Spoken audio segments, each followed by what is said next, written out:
Mastah D-baters. We get different. Mark, Nick, and Cody. Let's go. John in the corner, all gas. Mark got a stat and a laugh. Nick break it down real clean. Cody come through with the heat. Hot takes on the table. Every week we label the champ. Crowd lean in when it gets wild. Hands up, you know we amp. Talk that talk. Bring that flame. Four big voices. Say the name. Mastah D-baters. We get different. Mastah D-baters. We stay lit. John, Mark, Nick, Cody. Run that room. Join the debate. Feel that boom. Mastah D-baters. All right, good evening. It's Tuesday, you know what that means. It's time for the #1 debate show in the land. Welcome to Mastah D-baters. YouTube and on Twitch. I'm John. That's Mark. Yeah. Nick Frisbee here. Cody's in the building. Odell Beckham look crazy up there. And we got a special guest in the building. This has been a long overdue. Fuck out of here, Odell Beckham. Here we go already. We got my brother Fat in the building as we gonna preview this AFC NFC North episode of Mastah D-baters, and then we gonna have the ultimate Detroit's division. Oh, here we go. Now Mark trying to be funny. Here we go. It is a division. We ain't beat them in 2 years. But we got a lot to talk about tonight. Obviously, AFC, NFC North. We're gonna talk a little about the Pro Football Hall of Fame, and some NBA schedule release dropped today.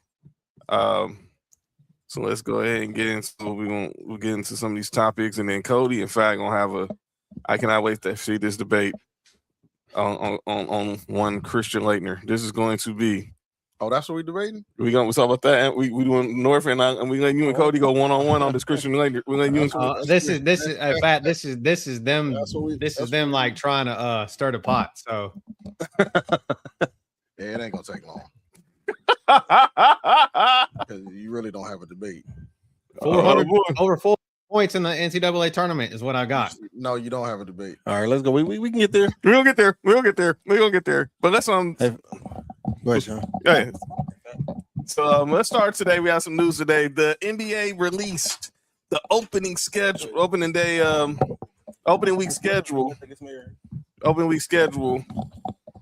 for the 2026-2027 season. So we got some games we want to discuss that are going to be let's start off with opening week.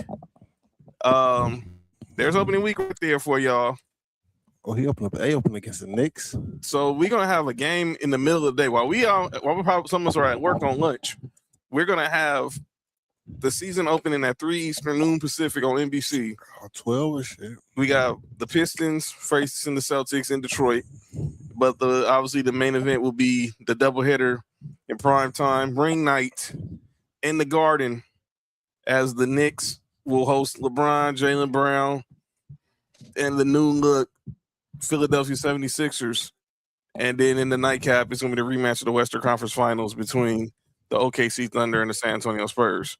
Then Wednesday on ESPN, doubleheader, Giannis makes his debut with the Heat against the Timberwolves, as LaMelo Ball makes his debut with the Timberwolves. We got Timberwolves versus Heat. I forgot he went to the Heat. And then we got Luka versus Steph when the Warriors come to LA to face the Lakers. Thursday, the 22nd, LeBron, the Sixers make their home debut against the Cavs, followed by Nuggets and the Thunder. Give me this shit with the Packers on the cover of it. And then on that Friday night, we got the Knicks versus the Celtics in Boston. And then we got the Rockets versus the Spurs. And that game is going to happen at the Moody Center, which is where if I'm not mistaken, that's where the University of Texas play, right, Cody? I believe so, yeah. Yeah, so that's going to happen in Austin. And then they announced the schedule for Christmas. We start off with a finals rematch as the Spurs head to the Garden to face the Knicks.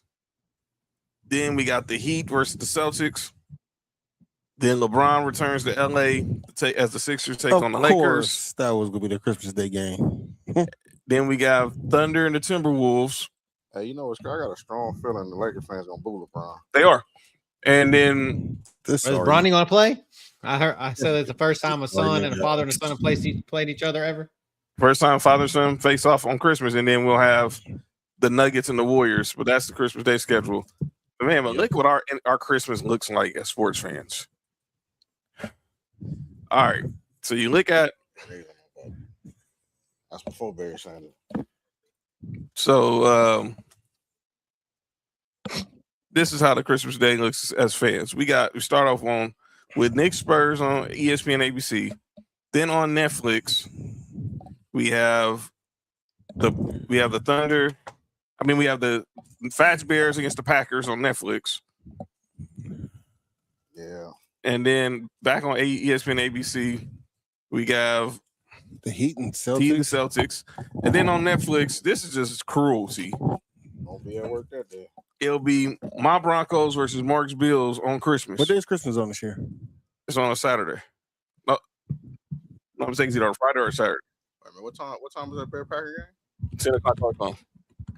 Oh yeah, I ain't going to work. All right. 10 a.m. our time. So then Friday. Christmas on Friday. Christmas on Friday. Cool. Yeah. So then I'm not going to work that night either. I'm already off, so I'm good. I'll be off that day. I'll work half the day. Me too, Cody. I hear you. I'm for sure working the night before though, because that's triple pay. And then Lakers, Sixers on ESPN ABC. Then Timberwolves, Thunder on ESPN ABC. Then on Fox, it's the rematch in the NFC Championship between the Seahawks and the Rams. And then in the nightcap on ESPN ABC, it's going to be Thunder and the Warriors and the Nuggets. Out of all these games, I already know where my bias is. I think I know where Fat's bias is. I know where Mark's bias is. So Cody, none of your teams are playing this year. Usually the last couple, you've had the usually Texans play on Christmas. Texans have been playing Christmas. They've been playing Christmas the last couple of years. What games out on this slate overall you looking forward to seeing? I mean, of course, the football in general, but by then, either we'll know for sure which one of the quarterbacks is better in a NFC North for sure by then. Which I know now. To Fat's credit, I think his quarterback's better than the other one. How about say I know his quarterback better now.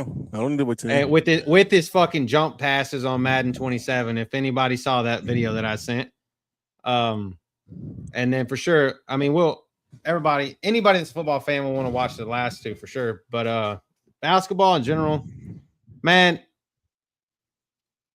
I will probably have the Knicks and the Spurs on in the background, and then I look forward to watching Ant Edwards play. And then I mean, I guess you have to say the 76ers and the Lakers because of LeBron. It's just going to look weird to me. I don't know. LeBron in blue is going to look weird. That's not like it. That's not like navy blue. It's going to look weird to me. For me, of course, I'm outside the obvious.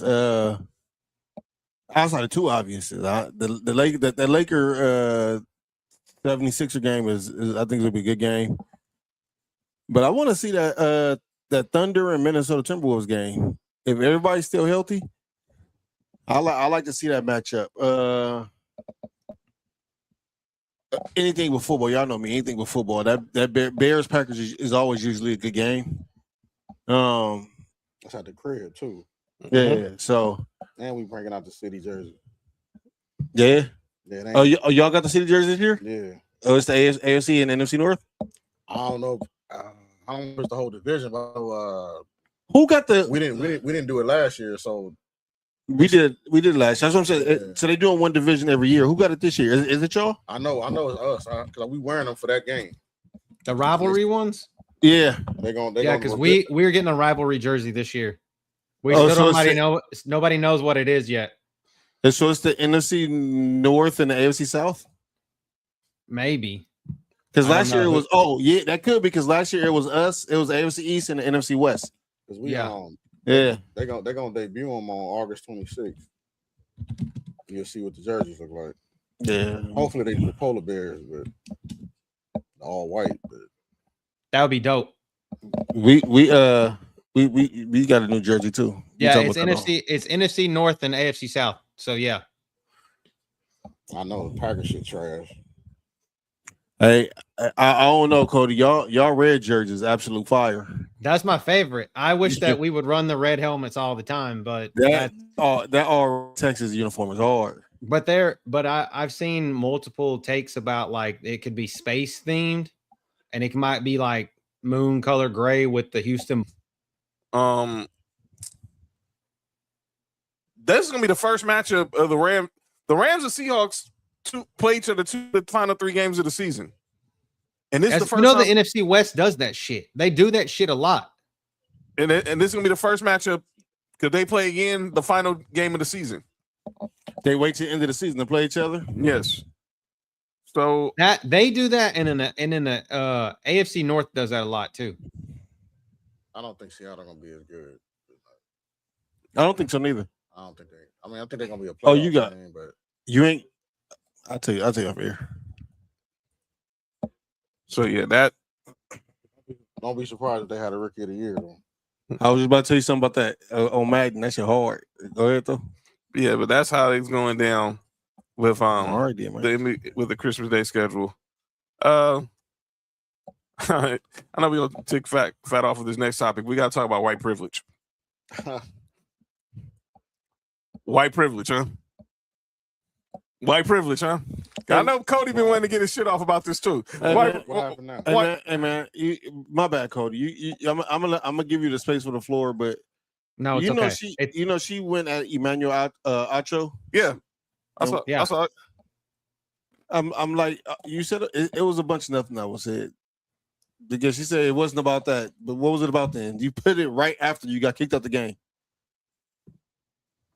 So if you don't know what we're talking about, Dejanay Carrington from the Chicago Sky, she got ejected on Saturday after getting called for a flagrant 2 on Sophie Cunningham, which it was a flagrant 2. And what ticked me off about this, well, we'll show y'all the play. We'll show y'all the play, but it was obviously if you saw been a flagrant 3. If y'all saw the play, clearly everybody knows this play was not a basketball play. It was not a basketball play, and I don't want to hear that crap from Andrea Carter. We're saying, well, she does this a lot in other. She's known for chasing down blocks. She didn't chase that. There was no play on the ball on this play. This is the play, and the funny part was Sophie Cunningham still made the layup. Face coming down, trying to prevent the layup, but that is just a hard hit. That's definitely going to be upgraded, I think, to a flagrant. Can't see her, John. I think. I'm sorry. Picture still up there. There is take that off on wind up. There is follow through. There's potential for injury. Sophie Cunningham in a vulnerable position in the air. Wow. Yeah. Take that foul and go to the. There's no question why Sophie. Face coming down, trying to prevent the layup, but That's that is just a hard hit. Still made the That's layup. definitely going to be upgraded, I think, to a Just I still made the layup. I think that is going to be a flagrant too. There is wind up. There is follow through. There's potential for injury. Without Sophie Cunningham in a vulnerable position in the air. She had no chance of getting that block. It wasn't even a chance of getting that block. So then Dejanay Carrington goes on her Instagram because she needs to feel the need to defend her comment on what white privilege meant.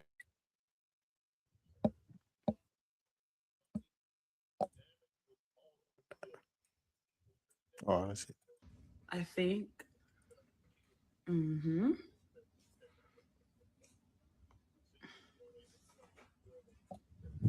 Oh, we want to know, are you watching Indiana? Oh, am I in Indiana?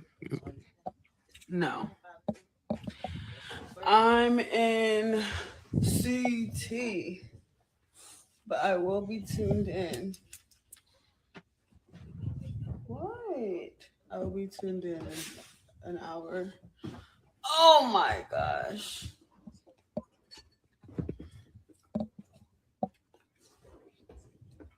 Come on, let's get to it. Next hair color. All right. So Ryan Clark was basically saying, and then Ryan Clark said something on the pivot. It's stuff we've been saying for the last few weeks. It's too much noise going on in the WNBA. It's too much. And let's be clear. She want to say that, well, Sophie Cunningham did these same type of fouls and she done got called for him, saying that's white privilege. No, It's not how white privilege. it's not white privilege. If foul's a foul. Now, it's white privilege if all the white girls in the WNBA got away with it. Pretty much. Pretty much. What are we talking about? Like, no, you basically you McKelder. You basically Kevin McKelder. Kurt Ryan. That was white privilege too, right? That's insane. I ain't gonna lie. Still do to this day. Yeah, no, I to me, it's just, and I hate to do this, but it just seems like it's a lack of accountability, man. It is. At the end of the day, man, a simple, my bad, I apologize. You even got to say it was lapse in judgment. She could have, it just turned out the wrong way. However it is, anything other than white privilege, to me, seemed like, it was tone deaf. It was tone deaf. Straight lack of awareness. Straight total lack of awareness. There's too many people not knowing how to read the room, it seemed like. That's it. But yeah, I wanted to talk about that. All I heard when I saw it was ring bell and dun dun dun, like fucking JBL's theme song, dude. Because that was a clothesline from hell from behind. Like literally, it's what I fucking saw. I mean, that was. She just clotheslined her. I mean, she'd have done that on anybody. She'd have done that on Aja Wilson. That she should have got a fucking technical for that. Like seriously, like who fucking cares, dude? You just clothesline the shit out of her. She just happened to be the most talked about white girl on the floor right now. Like it is what it is. Like you fucking clotheslined her. And there's a lot of people that just don't like the Indiana Fever at this moment, especially. Exactly. They're a very polarizing team. Yeah. Yeah. For a multitude of reasons. For two of them, especially for two of them. And it's funny because the best player on the team is not neither one of them. Let's go figure. But that's all they focus on is them two. Mm-hmm. It's just a multitude of reasons. And that's the reason. I mean, it is what it is. We got Fat here. So I wanted to get his thoughts on this. I don't ask Fat nothing about WNBA. No, it's not this. Oh. I'm getting tired of this. What's the NBA waiting on with Kawhi, dog? I don't know, man. I don't know. I think they turn Fat up. He's really low. Push the mic up right here. There you go. I don't think nothing gonna happen. I don't think nothing gonna happen out of that, honestly. Because I mean, Steve Ballmer got enough money to make that go away. So I don't think nothing's gonna happen out of that. I think it's just a bunch of smoke, and when it all clears, Kawhi ain't gonna be. I don't think he's gonna be like suspended 2 years and nothing like that. I don't think nothing's gonna come out of it, honestly. I think it's just a whole lot of smoke right now. Cody, we talked about this off air for multiple reasons. You know how we were just talking about white privilege? Well, Steve Ballmer, he's gonna be like, how much? What do I need to do, or how much do I need to send to make this go away? Mm-hmm. So, that's it. Because when you paper it up like that, that's a different kind of gangster. It is. I can attest because there's a few things that we can talk about off air that I'm seeing lately, and it's money talks and shit walks. You know what I mean? So it come down to, I mean, that's why you ain't. Well, Kawhi really don't say much, no way. But that's when that Kawhi don't look like he tripping. Steve Ballmer, he don't look like he really tripping on it like that. But I mean, but you never know. I mean, they got. It's all gonna come down to if Adam Silver wants to prove a point. If that makes any sense, like Pablo gotta relax. Pablo Torres is who Mark is referring to. I ain't gonna lie, I still hate to see him leave the Clippers though, man. Are you cool with the trade? I mean, I get why we did it. You know what I'm saying? We had to move on eventually, but we got some of them draft picks back that we lost. But I just hate to see. I don't know, man. Kawhi was like my favorite player, so I hate to see him leave the Clippers. But it just had bad luck. It had that Clipper luck. Ouch. Had that Clipper luck. It went from Blake and CP to PG and Kawhi. All right. Just wanted to get his thoughts on that. Let's go over to the weekend. Big weekend in football. The Pro Football Hall of Fame enshrinement ceremony went down in Canton. Oh, I got a question. I'm glad Fat here and Cody here. All right, we got two. Well, John, you're always here. That's why I mentioned you. But Okay. You got two people here. So this was the Pro Football Hall of Fame class of 2026. Drew Brees, Roger Craig, Larry Fitzgerald, Luke Kuechly, Adam Vinatieri. All gave some good speeches. All deserving, by the way. All deserve to get in there. Awesome. Yo, relax, Mark.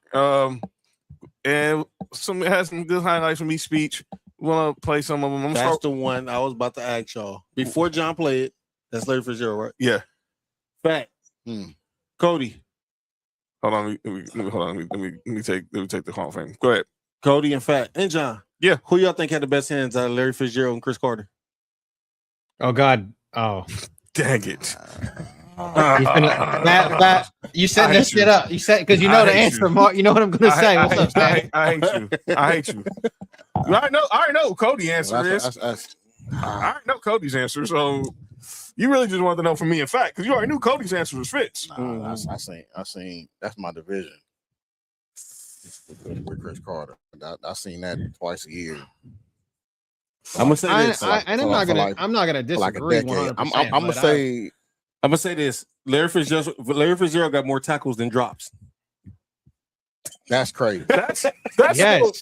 That's crazy. When I heard that, they said that even in his Hall of Fame video. I was like, come on, man. That's crazy. And you go look at the stats. I remember seeing that somewhere too. They said he had more tackles. He had more tackles than drops. But both he played special teams because he played special teams early on. And that's the thing, though, dog. Both of them hands was like. Okay, I answer that like this. Was Chris Carter? What up, Sam? Sam, what up with him? We still praying for you, bro. That's right. Was Chris Carter hands like that in Philadelphia? We would never know because Buddy Ryan cut him. But he was there. He was good. He was good in Philly. But I didn't hear about him dropping any passes when he was with the Eagles. I think his hands It's always. Crazy. I can't even think that I can't believe in my head that Chris Carter was a supplemental draft pick too. So you know what's crazy? Wild. You know what's crazy? It's kind of crazy to say. Both of them Larry Fitzgerald having more tackles than drops, bro. And he played what 20 years? And he a wide receiver, like. And you got to think about it. And he played with some. That's when you could go. He would go across the middle. He didn't have a good quarterback all them years neither. So some of them tackles, they showed his quarterbacks. I thought about it. Oh, you don't have to answer that. I heard. But it's like my all-time list. I got Chris Carter ahead of Larry Fitzgerald, so it's hard to. I mean, I'm just speaking on specifically hands. I'm gonna go Chris Carter. I'm mad at that. Me too. I'm not mad at it either. But that's a good question. That's a damn. Somebody said Larry Fitzgerald. I'm not gonna argue mad at it because I seen Larry Fitzgerald from Pitt to Arizona. Listen, I asked y'all a question. I asked y'all that question without no answer because I still don't know who I would say. Hey, you know what's crazy? If you go back and look at his senior year at Pitt, he can make a case he should have won the Heisman. Mm-hmm. I remember. Yeah, for sure. I think he was hoed. Yeah, he made a case he should have won the Heisman. I mean, he wasn't hold like Rocket Ismail was, but whatever. Here we no go. one was like Peter Ward. Let the bias sleep. Let the bias sleep. Peter Ward, my boy, but he did that to himself. Yeah, no, he was. At Florida State, he was nice though, dog. Yeah, Florida State. Peter Ward was up. Peter Ward wins the Heisman if you don't get caught in that clothing scandal. Yeah, Peter Ward was on a whole nother level at Florida State. He was, and then he showed it in the national championship game. He went crazy in that. He was like Michael Vick is the second best player on this field. He really did. He said it's not close, really. It really ain't. You think about it. It really ain't. And he was the best player on the field the year before that when they lost to Tennessee. It's just Chris Winkie was hurt. Otherwise we'd have smashed Tennessee too. Yeah. I mean, who knows? Chris Winkie had back problems at 37. He did. I mean, that's how old he was when he was at Florida State, right? It was 28. He was same difference. Didn't he get drafted for baseball? Yeah. Yeah. So yeah, he was old. He was like 26 when he got it. Yeah. But if he plays in that national championship game, there's no way Tennessee wins. So I'm gonna play some of the highlights from the Hall of Fame of their speeches. Here's Larry Fitzgerald telling the story. Someone asked him, what did he learn being around Randy Moss? Another player who changed my life was Randy Moss. People ask me all the time, what I learned from Randy Moss, and my answer is always the same. I learned nothing. Because there was nothing I could do like him on the football field. They call him the freak for a reason. But what I did learn from Moss is about generosity. He gave me his clothes. He gave me his size 14 shoes. He came to my high school games. He let me use his car. And he even surprised me with the knock for the Hall of Fame. Randy, being acknowledged by you, someone bigger than life, it meant the world to me. And I'm happy. I'm so happy you're healthy, brother. Another player who changed my life. Yeah, so that was Randy Moss. And that was right before he addressed Chris Carter about who had the best hands. Both of them hands was cold. Man, I'm probably going Chris Carter because I'm probably only going Chris Carter because that's my division, and I've seen him more than I've seen Larry. I think we wouldn't have this conversation. And I think it would probably be firmly Chris Carter if Chris Carter didn't play Randy Moss. Right. I think that's like where I think in my head, that's where bias creeps in. That's where bias creeps in. Hey, Cody, bro, I'm telling you, I seen it every year, bro. He was doing that before. He was doing that when he was. I agree. That's what he's saying. He's saying if Randy Moss never went to Minnesota, you will hear more about Chris Carter. Mm-hmm. I think Chris Carter's time in Minnesota was overshadowed. When Randy Moss got there, Chris Carter was still doing his thing. I don't think Moss overshadowed Chris. Are you crazy? I don't think he Are you crazy? No, I think not overshadowed like that. I think Chris still got recognition. He did, but that's he still got recognition. Excuse me, John. He still got recognition. That's like when Pac went to Death Row. They forgot about Snoop. And Snoop became Scottie Pippen. Yes. And Snoop became Chris Carter. Right. Yes. Right. That's right. exactly point he's making. That's exactly the point he's making. Nah, but the only difference was Chris Carter kept producing. Exactly. That is true. Snoop gave you dog power. That's right. Chris Carter still was giving you 1,000. He was still giving you 1,000 He was yards. still getting his numbers. It was just Randy. Oh, and I got to come out and call out names too. Yeah, Speaking of receivers, Randy. I got that audio. I know where you're going because he fucking retarded. We can't say that word. I know you talking about. I got it there for you, so I'll let you have it. Oh, I got my calling out names. I sent it in the group chat the other day. I think I sent it in the group chat. Is the same thing? Well, I'm trying to remember what was it, Coach? The white girl saying I'm talking about Jalen Hurts and Lamar Jackson. Yeah, you did. I got you. You heard what John McCoy said? Yeah, we don't talk about that. But here's Luke Kuechly. You take AB over Jay Ray. It's stupid. Man, get up off of here, man.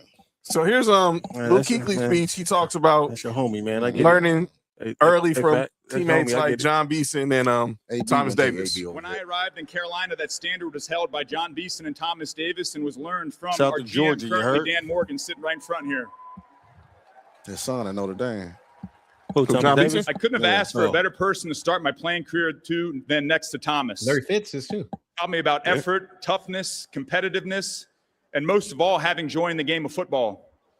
That joy can never be taken away, and it helps you find a path forward when this game challenges you. When I arrived in Carolina, that standard was held by... shout out there. This one's going to obviously take us on a little bit of an emotional one. You want to know something funny about? You want to know a funny quick? I got a question for y'all about Luke Kuechly. Go ahead. No. Well, Luke Kuechly. Who better, him or Patrick Willis? Oh, Patrick Willis. That easy? No, it's not that easy. No, it's not that easy. But I'll probably still lean towards Patrick Willis. I'll still lean towards Patrick Willis. You saying Kuechly? I'm just saying. I agree with Pat on this one. I'm gonna tell you a quick story. I'll tell you a quick story. I went to law school. When I was in law school, one of my friends, he went to Boston College, and he was a safety for Boston College or corner for Boston College when Luke Kuechly got there. They said he told me that they thought Luke Kuechly was awful when he got to Boston College. That he was awful. He was terrible, and to this day I want to be like, oh boy, that said Luke Kuechly was awful. It's forgotten about, and Luke Kuechly's in the fucking Hall of Fame at the same age as me, and I'm like, that's crazy. He's almost been out of the league for years than he was in the league. Think about that. He only played for 8 seasons. 8 seasons and got into the He Hall of was Fame. all pro every year except for his last year. Yeah, that's crazy. So there's your argument about him versus Patrick Willis. I know. I still got Patrick Willis. He better than Urlacher? No. Man, you ain't finna get fat to say that. Come on now, it's levels. You ain't finna get fat to say that. It's levels now. I mean, I like Luke Kuechly and everything, and I get both of them white and everything like that. Calm down. Now. Better than Lance Briggs? Yeah, he better than Lance Briggs. Okay, just make sure. Yeah, he better than Lance Briggs. Lance Briggs, Lance Briggs was good though. Yeah, he borderline. Was he better than Singletary? Hell no. Come on, John. Come on, John Pepsi spiked. I'm talking about better than Singletary. Better than Singletary. Man, come on. But he's no Urlacher, Patrick Willis, or Ray Lewis. Look, he close to Man, Patrick Willis. He could cover better than at least 2 of them. Oh, Ray Lewis and Patrick Willis. Definitely cover better than Ray Lewis and Patrick Willis. Because That's what I'm saying. He was a better coverage linebacker than both of them. He wasn't better than Urlacher though. Not in that. Definitely not. Urlacher was a safety. That's all about to say. Urlacher was a safety in college. Yeah, he was a safety in college. Yeah. So I'm looking. And he. Well, never mind. I ain't gonna get off in Urlacher. Nigga, people don't know about Urlacher like that. People don't know that. What I'm saying? His first year, he didn't play middle linebacker. He didn't play middle linebacker his first year. He was outside linebacker. Still won defensive rookie of the year. So this one was a little heartbreaking. After 30 years, we finally got to see Roger Craig get the call in the Pro Football Hall of Fame. Long overdue. Should have been in there. Long overdue. And then he doesn't speak on the number speech. He did his via video, the taped video. And then he had to break some heartbreaking news about his current state of living right now. I've been diagnosed with vascular dementia that my doctors believe may be related, at least in part, to the concussions I experienced during my career. The changes were gradual. At first, they were easy to dismiss as normal aging. Over time, my family noticed it too, and ultimately led us to seek answers from my doctor. 2 things can be true. Football gave me opportunities beyond anything I could imagine. It helped shape the man I became. At the same time, we know more today about brain health than when I played. And I hope sharing my story encourages people to pay attention to their health and seek help when something doesn't feel right. I want people to know this diagnosis doesn't define me. I am still Roger Craig. I am still a father, a husband, a teammate, a friend, and someone who loves this game and the people who brought it to my life. If sharing my story helps even one family or one former player, then it's worth it. Football gave me everything, opportunity, discipline. We played some. In fact, I don't know if you was watching Friday. We played some of Roger Craig's highlights. Yeah, you ain't got to play him. I know the highlights. For those who didn't know, we knew him. Man, he was. I say he walked so running backs like Thurman Thomas and Marshall Falk and all them. Danny Thomason, Christian McCaffrey, Kamara. Yeah, can run. You know what I'm saying? Yeah. I'm like, dude, he better than most of them. Dude has 100. This dude had 1,000 yards rushing, receive, and like they was talking about it in the speech. How Bill Walsh knew perfect West Coast running back that he was, and I heard Jamie. They had what's his name? Jamie was his inductor. No, not our boy Jamie. Jamie Williams was his inductor, was his presenter, and he said Walsh just saw that he knew that he was more than just a running back. Mm-hmm. And he was like, man, I'm gonna put this dude in the pass game. That's the genius of Bill Walsh. Because he took Joe Montana in the 3rd round. You just gotta give him the ball, man. Yeah. That's one of the players. You just gotta give him the ball. 30 years is crazy though. That's dumb. Roger Craig is like one of them players.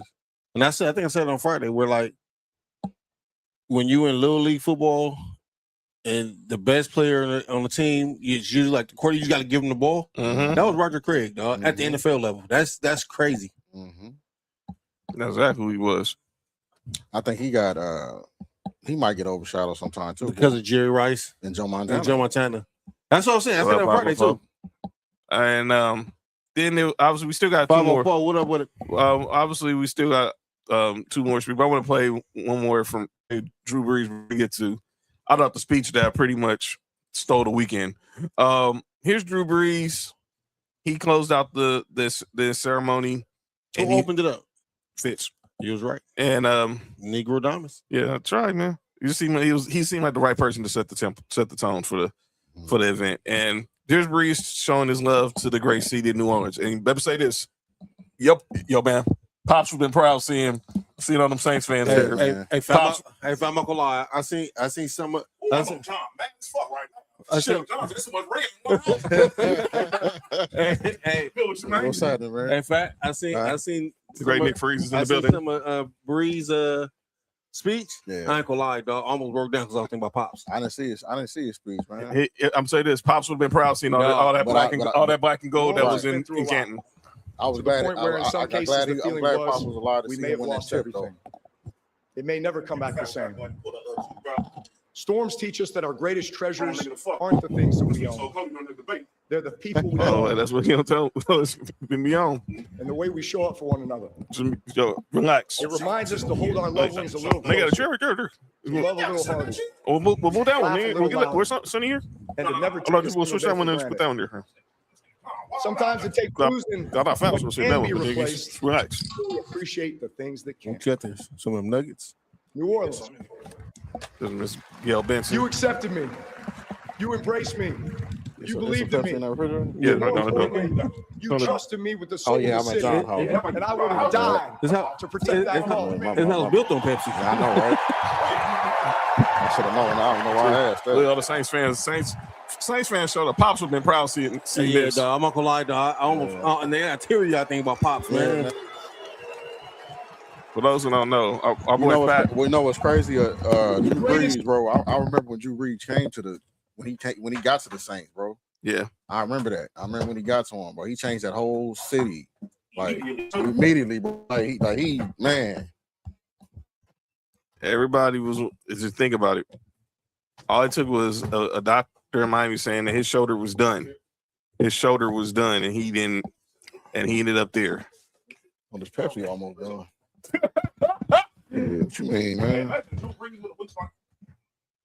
He would have been there with Ronnie Brown and the second best quarterback that played there. Hey, man, you know what's crazy? I was thinking that all these teams that had multiple quarterbacks throughout their history and how my team struggled to get a quarterback. The Chargers basically replaced Brees with Phillip Rivers. And then they get Justin Herbert. Then get Justin Herbert. Hey, my nigga, look. Nigga, the Raiders always get somebody throwaway quarterback to do something. That's the only crazy. quarterback we bred was Carr. And then we didn't give him shit. That's crazy. And now he's at UCLA. And I saw that. And if you being real, if Phillip Rivers would have went there, Eli Manning would have went there. Exactly. They was good regardless. Well, Eli Manning. They make the right choice. Well, yeah, exactly. And Crowder could have played with Drew Brees. Well, hey man, you know think about this. They'd have replaced Joey Harrington with Drew Brees. Ronnie Brown, Marty Booker, Chris Chambers, Randy McMichael. Shout out Georgia. Hey, you know what's crazy? You know what I found out watching the show on Friday? I did not know. Or did I find out on the show or on Instagram? What's that? We passed on Luke Kuechly. Yeah. Wait, who got draft that year instead? I got to go back and look. That was 2012. 2012 or 2013. No, we passed on Luke Kuechly. We would have had Kuechly, linebacker, Kuechly, Urlacher, and Briggs would have been our linebacking core. Oh, that would have been nasty. Well, here we go again. That nigga. Whoa. Did you say? Crew would have been nasty, nigga. Come on, bro. And that would have added to y'all shit. 2012. He was drafted in 2012. Come on, bro. No, 2012 NFL draft. Come on, man. Yeah, it was a 2012 draft. That's when Kuechly went. Because they got Cam in 2011. Yes, y'all. You passed on Andrew Luck, or actually no, because you didn't pass on him because Luke Kuechly was already gone. Luke Kuechly was gone at 9. He was. He was gone at 9. He was already gone. So After that, it was Stephon Gilmore, Dontari Poe. Let's see. Obviously, it was Luck. Huh? Did y'all have Peppers on that time? you Peppers was passed the on Donta Hightower. No. Pepper. No. I think that was Alex Brown, Tommy Harris. When did y'all sign Julius Peppers? 2000. That might have been like 3-4 years after that when we got Julius Peppers. But then he. They still would have had Julius Peppers. Luke Kuechly. Yep. Yeah. Get the F out, man. Yes, because you got 2010. Luke 2010. 2010 was Julius Pepper's first year in Chicago. Chicago? 2010. Yeah, Peppers was 2010. on that team. So he just said we got Peppers in 2010. Yes, so you couldn't have got Luke Kuechly because he was already gone at 9. Oh, but okay. you could have got Chandler Jones, Donta Hightower, Whitney Merciless, Mhm. Harrison Smith, y'all's arch nemesis. Yeah, Harrison Smith would have been. Yeah, that'd have been dope. Cool. I don't know if Breaks Hall of Fame. You know, Hall of Fame. Breaks my Hall of Fame. Bobby Wagner. He was Hall of Barely most. Oh, yeah. Bobby Wagner didn't go to what, 3rd, 4th, 5th round? He went to second round. Oh, he went in the second. Bobby Wagner went in the second round. Mm-hmm. They took Man, Alshon Jeffrey instead. I can't be mad at that. Alshon Jeffrey I wouldn't be mad at that either, but but I can't stand him now though. He a mark, but I know he went to South Carolina. I don't know why y'all draft that nigga. he was all pro with us. South Carolina fact. He left on. That's like Duke niggas. He left on a bad note. That's like Duke. He left on a bad note with the Bears. It's like Duke. That's like Duke. You bring up Alshon Jeffrey to a Bear fan, they whole move gonna change. All right. Let's go ahead and I want to play the speech of the weekend. That's Adam Vinatieri. It's like This dude was rushing everybody. my whole move changed these Nuggets. Fire.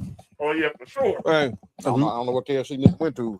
if you go to KFC on like certain days, $10 buckets. $10 buckets. Though on Friday they got 24 nuggets for $10. Yeah. Today's the I'll be legs there and Friday. thighs. Today was the leg and thighs for $10. I'll be there Friday. Yo, you good, Nick? Especially Right by there, son. yeah. Yo, so here's Adam Vinatieri taking a shot at Peyton Manning. The city.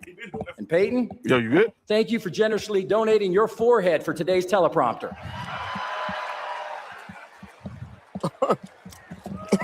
That's funny. A gigantic forehead means a big brain, and your football IQ is unmatched, buddy. The way you managed the offense, the team, everything in the entire organization was incredible. Your leadership led this team to greatness. Most people know Peyton for his football mind, but I was lucky enough to know the person behind the helmet. He's a great teammate, a great friend, and someone who truly cared about everyone in the locker room. Another team that replaced one I'm quarterback. thankful our paths crossed, and I'm proud of everything we accomplished together. The city. And Peyton, thank you for All right, that's what he one. said about Pat. What he said about Pat McAfee was hilarious. Pause. What he said about Pat McAfee, which is what we're going to play right now, was diabolical quotes. Yo, pause. Pat McAfee's here in the I crowd know, today. man. Great to see you, brother. The only person who enjoyed holding my balls more than my wife.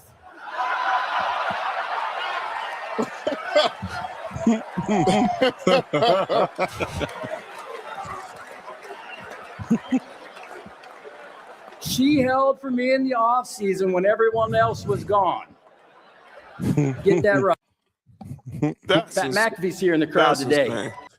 But then the one that has everyone up in their feelings is when he took the shot at Bill Belichick.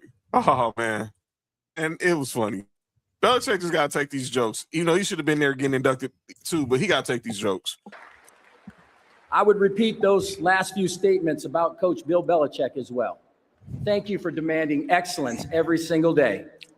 Your preparation, discipline, and attention to detail shaped far more than my football career. Unfortunately, Bill couldn't make it here today. There's a lot going on at UNC right now. He may be on a recruiting trip right now looking for the next Lawrence Taylor. I thought it was because training camp had already started, but in truth, it's because he's judging his girlfriend's cheerleading competition.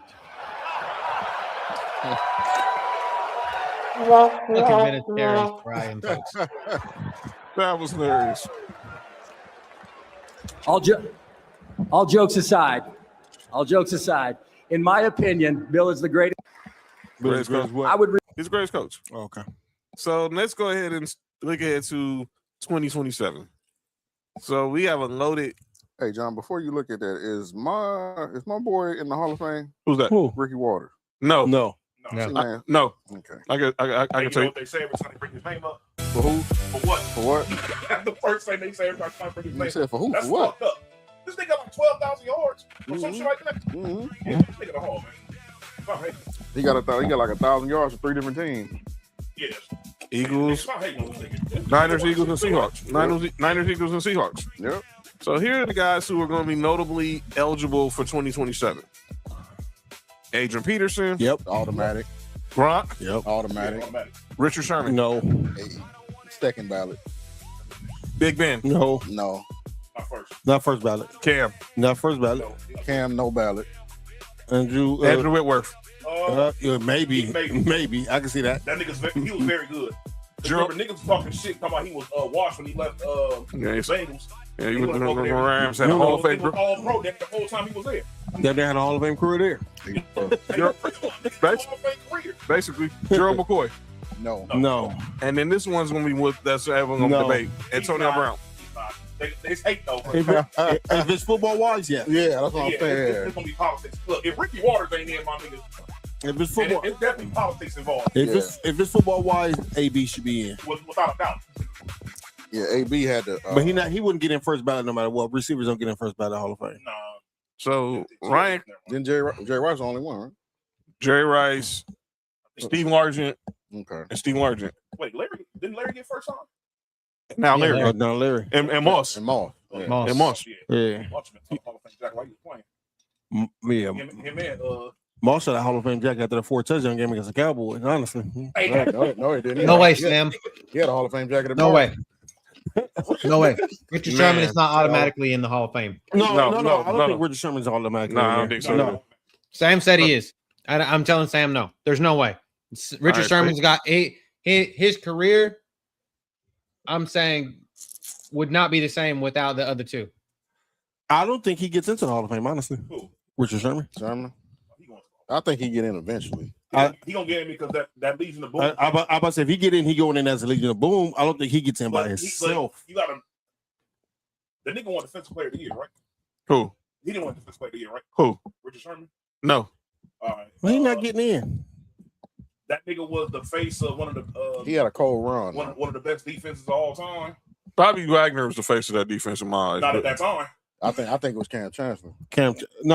Not the face. Cam Chancellor might have been he was the best player. He might have been the best player with a face of it. But the face of it was definitely Richard Sherman. The face of it was Richard Sherman. He was the face of it for sure. Y'all think so? Yeah, for sure. That's the nigga. I think that you're saying. I think that they're right. Football knew it was. I just think he was the loudest one. But that's what makes him the face. I made him the face though. What'd you say, Cody? I don't think. I think that you're right that he was the face, but I don't think he was even the best of the three. He wasn't. He was. I think he was the worst of the three. He wasn't better than Cam Chancellor or he was the best corner. Oh, well, he might have been the 4th best player on that defense. Bobby Wagner, Cam Chancellor, Earl Thomas, Cam Chancellor, Earl Thomas. Earl Thomas is better. Earl Thomas is better than. Yeah, man, come on, we're not even thinking about that, dog. All We're right, not doing that. Richard Sherman or Michael Bennett? Richard Sherman. Richard Sherman. Averill? Richard Sherman. Okay. Richard Sherman's the 4th best player on that defense. KJ Wright for sure. Yes, he better KJ Wright. Best player on that. Michael Ben is the only one you would question about, but he's the 4th best player on that defense. All right, let's play. I'm gonna play y'all. This is what Ryan Clark was saying about the Hall of Fame. Gonna have a little bit of a issue with dealing with hypocrisy about this 2027 class.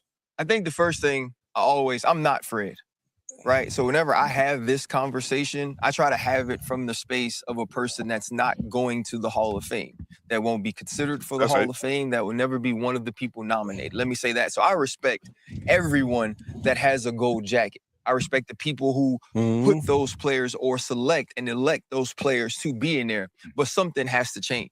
Like, I got to stop going that it's going to be from 4 to 9, right? If they're a Hall of Famer, If you believe that at some point in this person's career or in this person's life, they're going to get a gold jacket, they're going to get a bust, and they're going to get into the Hall of Fame, don't make them wait on some petty bull crap. Right? If we got to start getting into the numbers and convincing people that people are supposed to be in the Hall of Fame, then they ain't supposed to be in it. You look at this year, Richard Sherman should be a Hall of Famer. Antonio Brown should be a Hall of Famer. Rob Gronkowski should be a Hall of Famer. Ben Roethlisberger should be a Hall of Famer. Adrian Peterson should be a Hall of Famer. If you walked into a room of executives, players, coaches who were in those people's era and said, hey, do you think this person was a problem? Do you think this person is a Hall of Famer? Everybody in the room gonna raise their hand and say they should be in. So why do they have to wait? Now you say if you're gonna push those dudes through, then Eli Manning still waiting. We saw what they did Bill Belichick last year. Willie Anderson still waiting. T. Sizzle still waiting. Rodney Harris is still waiting. Fred Taylor is still waiting. All these people are waiting because we gotta live by these rules. The rule should be, if your career said that you are a Hall of Famer, when it's your time, when your 5 years go by, we should put you in, period. No matter how many we put in, we should be able to walk in that room and say, you deserve this gold jacket. And because we don't do that, and because we allow people to lobby and they got to go politic, and then it's about who I like and all that, we're seeing... No, it's not. He's very good. He's very good. Who is Fred Taylor? Fred Taylor. Bruh, hang on. He got numbers. I'm gonna tell you right now. Fred Taylor. Go pull up the numbers. Fred Taylor got numbers. 20. I don't know if he's if I'm thinking out of the top 20 rushers of all time. Hall of Famer? No. Hold on. Go ahead, Cody. Out of the top 20 rushers of all time, only Frank Gore, Adrian Peterson, Derrick Henry, Fred Taylor, Steven Jackson, and Corey Dillon are not in the Hall of Fame. The other 16 of them are. Fred Taylor has almost 12,000 rushing yards. How many Pro Bowls Freddie T got? He got one Pro Bowl. That's the only thing. And no all pros. That's the only problem. One Pro Bowl, no all pros. But it's that's tough. Because he played during a tough era. It's Corey Dillon the Hall of Fame. Corey Dillon's not a Hall of Famer to me. He's very good. They all have more rushing yards than OJ. Steven Jackson, a Hall of Famer? What, from the Rams? Yes. Because that's one of the names. That's one of the names. That's not it. Three-time Pro Bowler. I think Corey Dillon was better than Steven Jackson. I think so too. You said they all got. You said they all got more yards than OJ. Yes. I do think OJ's 22nd on the list of all time. We're not here. We ain't. I do think if OJ played in today's time, he would be. Yeah, they win. OJ numbers would be ridiculous. Yeah, OJ played in this game. How many years OJ played? They don't compare to OJ. They played, 13? Well, don't compare him to Buffalo OJ. They can compare to the 49er OJ. Yeah, he was 49er OJ. 11 years. He was still. He played 11 seasons. He played 11 years. Yeah. So he played 11 years. He played with 7 with Buffalo, 8 with Buffalo, and 3 with the 49ers. 49ers. He worked for 2000 in like 12 games. Yeah. Yes, he did. Yeah. Come on, man. That's 9 with Buffalo and 2 with 49ers. He played 9 with Buffalo and last 2 with the 49ers. That's why his 2,000-yard season is held differently than everybody else's because he did his and list among the games. 2000, 13 games. Speaking of Jerry Rice, ain't that what y'all said? Jerry Rice had 19 touchdowns in a shortened season. Yeah, he had 22 and 12. I think he had like 20 and 12 games or something like that. So do we think that Derrick Henry is a automatic first ballot Hall of Famer? I think Derrick Henry's Hall of Famer. What? I think Antonio Brown better than Jerry Rice. LaShawn McCoy. Wait to call out names, Nick. Just wait to call out names. LaShawn McCoy said that. Just wait to call out names, Nick. All right, look. And we're serious too. I'm not serious. Yeah. Yeah. All right. Final. And a kicker won MVP that year. That's what I'm saying. Exactly. 17. Exactly. Some niggas get 22 touchdowns in 3 years. Exactly. All right. Final topic before we get to the debate. Huh? Fred Taylor's crutch is he played at Jacksonville. That's the problem. That's the problem. Fred Taylor's the biggest thing is he wasn't better than AJ Green. He a Gator, so I ain't putting him in there. He wasn't better than AJ Green. And I'm a huge AJ Green fan. He wasn't better than AJ Green. Who was better than AJ Green? Julio AJ Jones. Green just scored more touchdowns. Wow, that's Now that's a good debate. I don't know, bro. AJ Green. AJ Green. Hey, I ain't gonna lie. Hey, man, I ain't gonna lie, man. AJ Green. I'm a little biased with AJ Green. AJ Green, I had him on a lot of my fantasy teams. AJ Green was better in college. Nobody wants to hear that, Mark. Mark, nobody wants to hear that. That's homer bias for us. Yeah, hold on, Mark.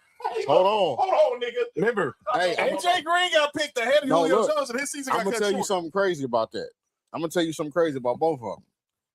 I seen Patrick Peterson shut both of them down in college. That's crazy. You gonna talk about him? That Pete was good. I hear what you're saying though. That's a good debate though, because it is like they was both 5 stars out of high school. AJ Green was better, man. They both went to the SEC. And Brian Clark was wrong. You can't have 25 niggas in the Hall of Fame in 1 year, Brian Clark. No, you sure can't. So relax, and Ben Roethlisberger is not an automatic Hall of Fame. He was wrong on that too. No, Eli Manning is not an automatic Hall of Famer. The thing is, what the problem is, if Ben Roethlisberger does not go in, he's not a Hall of Famer. Period. He's not a Hall. Just because he beat Brady, I mean, he's a Hall of Famer.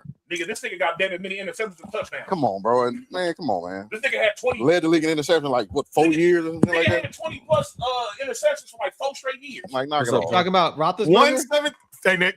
No, 117 and 117. Eli, that's his overall record as a quarterback. That's the definition of mid. 117 and 117. But That's mid. But I'm gonna tell you what Eli. His last name. I'm gonna tell you his defense though. His last name. His defense. If Joe Namath is in, Eli should get in. Joe Namath should be in either. Exactly. But we know why Joe Namath got in. Exactly. It was politics behind it. Yeah, it was. Yeah. He predicted the game, and that was a big game in the history of football. Yep. Well, he left for the Jets. He shouldn't have been in anyway. Well, the thing is, but I agree, he shouldn't be in the Hall of Fame. He came. If Roethlisberger don't get in next year, if Roethlisberger doesn't get in next year, it's going to be at least 2 years before he gets in. Because you're not getting in with Brady. Brady's going in at 28. No quarterback is going in with Brady. Brady shouldn't be first ballot either. What's his name to go first ballot? Excuse me, Nick. Belichick Shouldn't go first ballot. Belichick first ballot. Excuse me, Nick. If you go politic all the way. I dare the voters keep Brady out. Don't do that, boy. I'm gonna say I know Tom Brady when he get in, I know he gonna keep his speech real classy. Hey man, if I was Tom Brady, man, when it's time for my speech, nigga, I'll pop so much shit. You know what I'm saying? I'm not even going in as a Patriot. Yo, if he went in the Hall of Fame, I'm going as a Buck. He goes as a Buck. No. If I was him, I'd go in as a Patriot. I just get up on the thing and be like, man, who's the second best quarterback in this Hall of Fame? I'd be like, I'm going as a Buck. You know why? Because y'all said I couldn't win it without Belichick. They showed did say that. They showed did say that. I said, They showed did say that. And I'm the greatest quarterback of all time. I don't care what y'all Niner fans say. Basically. No, greatest quarterback. I get up there. I get up there and be like, so who's the second best quarterback in this Hall of Fame? That'd be my speech, honestly. Right. That would be my speech. The one whose head was a teleprompter. No, Brady for sure to be first ballot. But yeah, you gonna politic all the way. Oh, they gonna politic. The nigga with the coach with the most rings not going in first time is crazy. Yeah. I'm sorry. I don't give a fuck what's going on. Yeah, they definitely politics. I know Bill Belichick. I know his Hall of Fame speech gonna be short and sweet. I wouldn't even be there. I'll put a TO, nigga. That's like the Kawhi of the NFL. Yeah. Oh yeah. Hey, I sent somebody up there that look like me up there. He gonna send his girl. Man, he need to send him and Pat McAfee are good friends. He need to send Pat and let Pat write. Hey, did y'all know his defensive game plan against the year it was the Giants? The Giants when the Giants played against Buffalo. Yep. That defensive game plan is in the Hall of Fame. Yep. Yeah. But he not. That game that's crazy. They put his game plan in the Hall of Fame. That's insane. He considered the best defensive coach of all time. I don't know about all that. I don't consider it. Wade Phillips said what? His buddy. I'm not gonna say. Wade Phillips said what? His buddy Ryan. Buddy Ryan quit playing. Buddy Ryan quit playing. Yeah, but his son's a pansy. And whoever his son is a pansy. Which one? And whoever the defensive coordinator his son is a pansy. Pick one. I'm gonna ask you a question. This defense was so good, you don't even know who the defensive coordinator is. Who's the defensive coordinator still Curtin? I don't even know. I don't know either. I don't either. Nobody knows. They got like 7 Hall of Fame. Only time I knew that. Nigga, we can coach the defense. Nobody know who the defensive coordinator is. He in the Hall of Fame? Ain't nobody ever asked that. Who's the defensive coordinator for the Steel Curtain? Cody. I know the coach. I know the coach. Look it up. Who's the defensive coordinator for the Steel? The coach is Chuck Noll. Who was the defensive Hold up, coordinator? man. It wasn't Dick Give me the year, like what year? What specific year do you want to know? That's 70s. In the 70s, like 72. That's like that's like the mid 70s, 74. 74, yeah. Monty Kiffin, another defensive coach legend. Rest in peace. Yeah, Monty Kiffin. Yeah, he was good. Tony Dungy too. By the way, that's another one. Bud Carson. Who? Bud Carson. Bud Carson? Yeah. That name sounds familiar. That does sound familiar. I know who that is. Yeah, I know that does sound familiar. Bud Do you know who not going to win? Hold up. Leslie Frazier. This dude. This nigga, man. Dog. Hey, Leslie Frazier was all pro corner with us. I don't care what he was with y'all. Because people forget he was a starting corner on that 85 Bear team. He should have been starting on the corner when we gave 13 seconds. Marcus, man. How Holy about that? shit. Bud Carson was the defensive coordinator of the Steelers in 1973 to 1977, was also defensive coordinator for the 1978 to 1981 Los Angeles Rams. So did he coach the Fearsome Foursome too? Goddamn, he was the fucking defensive coordinator of the 97 Rams and the 94 Eagles and head coach of the Cleveland Browns. That name did sound familiar. Oh, 94 Carson. As soon as you said 94 Eagles. That was Reggie White. No, that wasn't Reggie White. That was That's the who just died, huh? No, that wasn't Jerome Brown either. That was 91, 94. 91 through 94. That might Well, have Reggie was there in 91, wasn't he? No, 94. You said 91 to 94, Cody? Reggie was there. He left he signed with the Packers. Did he say 94? Did he say 91 through 94? 91 through 94. Yeah, Reggie White was there. Yeah, that was Jerome Jerome Brown. Brown was there. Clyde Simmons, Seth Joyner. Yes. He was also the defensive coordinator the years of the New York Sack Exchange for the Jets. Oh, so he had the New York Sack Exchange with the Jets. Fuck them. So every defense he had was legendary. Hey, why is this nigga in the Hall of Fame? No. How is he not? Nigga, he got 2 defenses named after what he 3. Oh yeah, 3. He got 3 defenses named. Well, the Fearsome Foursome was a porn name too. I watched on Twitter. This name Mark. This nigga Mark, boy. Not the one with Relax. But just how you go from Tuesday morning? But just him going from the steel curtain to who was the one he said the Rams with Marlon Olsen and Deacon Jones. Yeah, Deacon Jones. 78. So 78. Yeah, put him in there. Jack should not be in the Hall of Fame. Jack Youngblood. Yeah, man. Yeah. This nigga was a cheat code. This That- nigga, yeah. What year was the Fearsome Foursome? First ballot Hall of Famer. Get the fuck out This of here. nigga Mark. This nigga should still be at Florida. He showed it. Why? He wouldn't be starting? He would on this Florida team. On this No, Florida he team, wouldn't. he would. Need to be starting. Do y'all remember him at Florida? You see the Florida quarterback? Okay. You seen him at Florida? Okay. They started with him. He didn't coach the Fearsome Foursome was in the 60s. Oh, okay. Okay. But he was on that team that had that got to the Super Bowl probably with Ferragamo as the quarterback. With Jack Youngblood and all them, the dude that played with the broken leg. Yeah. Both the Youngblood brothers, yeah. That was still a great defense. He said That was a Sam great just said it because the Rams face Isaiah Robertson and Jack Youngblood was on that defense. Oh, All right. yeah, I remember Isaiah Ryder. Robertson. Oh. This dude. He was a G at UNLV. Yeah. Trying to tell you, dog. I used to want to go to UNLV when Turk was there. A man. lot of people did. A lot of people did. Same thing UNLV talk because A lot of people did, man. A lot of people did, man. Hey, Mark, be quick. I on, guarantee man. Larry Johnson's name's gonna come up at the end of the show. Larry Johnson's name gonna come up at the end of the show. Hey, I'm just saying, I want to play at UNLV because of Tark. Yep. Rest in peace, man. RIP. Final topic before we get to our debate. The Madden movie is official. They have a date, November 18th. It's going straight to Prime Video. It's not going to be in theaters. They should put it on EA Sports. And Christian Bale's playing Al Davis. Wait, Christian Bale? That's Christian Bale. Ain't that Batman? Yes, he's playing Al Davis. Relax, fam. Relax. I hope they do my Just boy do it, John baby. proud. That's what he told Robin. Hope they do, you know, Mark. Mark, relax, dog. Gonna be shady with my boy John Madden, man. For real. All right, y'all. It's that time. Let's go.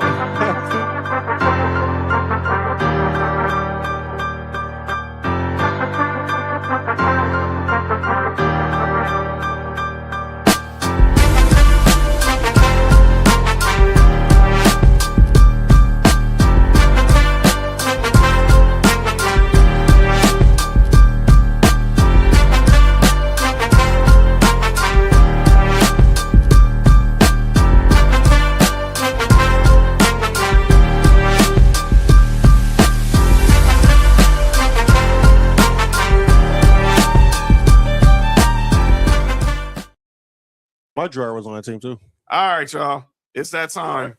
It's time for our Master Debaters Debate of the Week. And we continue on our two-a-days. And this time, we're going to the NFC and the AFC North. So our boy Fat is here, repping for the Bears. Shout out to Fat, not the Bears. So we're going to get this going. Bears. So we're going to get this going. I have no problem with the Bears. I just got to talk shit when Fat here. Y'all know I don't never say nothing about the Bears except when Fat here. Yeah, that's it. All right, Cody. Let's go. What we want to talk about? So let's talk about these are actually the standings from last year of how the team finished. Yes. And so what I was thinking, like when we come to defenses, like our defenses are how we ended up saying is do defenses win championships? This nigga done been through 4 of them. Oh yeah. He finally getting that conversation. Which defenses do we actually think are the best in the North? The best defense is in the North. And you can't hear. That's I'm related to. In my division? We can do the NFC North first. We're going to do NFC first. We can do NFC first. We're going to do NFC first. I hate this. Oh my God. Throw up in my mouth, but Green Bay is probably had the best defense. Actually, no. Minnesota might have the best defense. They got the best defensive coordinator. Yeah, Minnesota might have. Brian Flores. Brian Flores. No, I say Green Bay. Because I'm factoring them in with a healthy Micah Parsons. Well, they'll have a new system because now Jonathan Gannon's there. Jeff Hafley's now the coach of the Dolphins. Jonathan Gannon gonna be there? He's the defensive coordinator now. Because Jeff. That ain't got nothing to do. I like his defense. He's sort of like his brother. Wait, who's his brother? Rich. You all right? You good? You good? I like Minnesota's defense. What the fuck we do? What's that? The AFC? I feel like their defense is driven just specifically by coaching because they have a bunch of, I would say, mediocre players, like no superstars on their defense. I would say that I think Van Ginkel is a superstar, which I don't think so. And he's really good though. I would say Green Bay probably has the best front 7 in the division. Is Jair Alexander on the team? No, he's in Baltimore. No, he ain't. But he Green Bay. Out. Green Bay. You can pick on their secondary though. You can pick on it. That's how we came back on them last year. You can pick on their secondary. But y'all receivers was cold though, dog. Yeah, but I agree. Yeah. Like that secondary's Ben never Johnson. been good, and it's I would say it's mid-level at best. Yes. Hey, y'all don't have Tremaine Edmonds no more, huh? He went to the Giants. Yeah, we cut him salary cap. I knew he was going. I knew he was going too when he signed with y'all. I told you. No, he played good last year though. Now, fortunately, the front 7 for that first year with Green the Bay's Bears, better I was with. like, now I see what this nigga Mark was talking about. But last year, I don't know if it was a change of. He make a bunch of tackles, but they be like 8-10 yards downfield. Yeah, last year he started making them 2-3 yards. You know what I'm saying? He played good last year. Now the Bears suffered a big loss today. Sure did. Kobe Bryant, who they just signed from the Seahawks, underwent knee surgery. He's gonna be on the shelf 4 to 6 months. Yep. So what happened? He told his he had a knee injury in practice. He hyperextended. Hyperextended, a small fracture, and a bone bruise all in the same knee. That's dang. Kyler Gordon's hurting too, right? Kyler Gordon is hurt too, right? Kyler Gordon should be back week 1. He should be back week 1. Now, if I was the Bears, if I'm Dennis Allen, I'll put the rookie from Oregon is gonna start. I'll put Kyler Gordon at free safety and put the corner Malik Muhammad we drafted from Texas. I'll put him in the slot, and then the 2 corners will be Jalen Johnson and Tyreek Stevenson.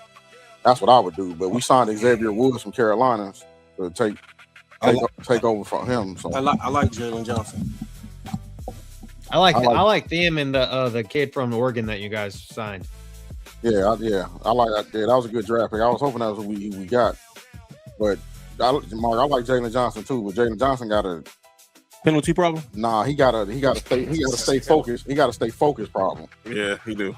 Sometimes this nigga, sometimes he think he too. That was Tyreek Stevenson. That was Tyreek Stevenson. Yeah, he won't be with the team next year. He's gonna be a cap casualty after this year. I thought he wouldn't be there after last year. I would have traded him after last year. Nobody wanted him.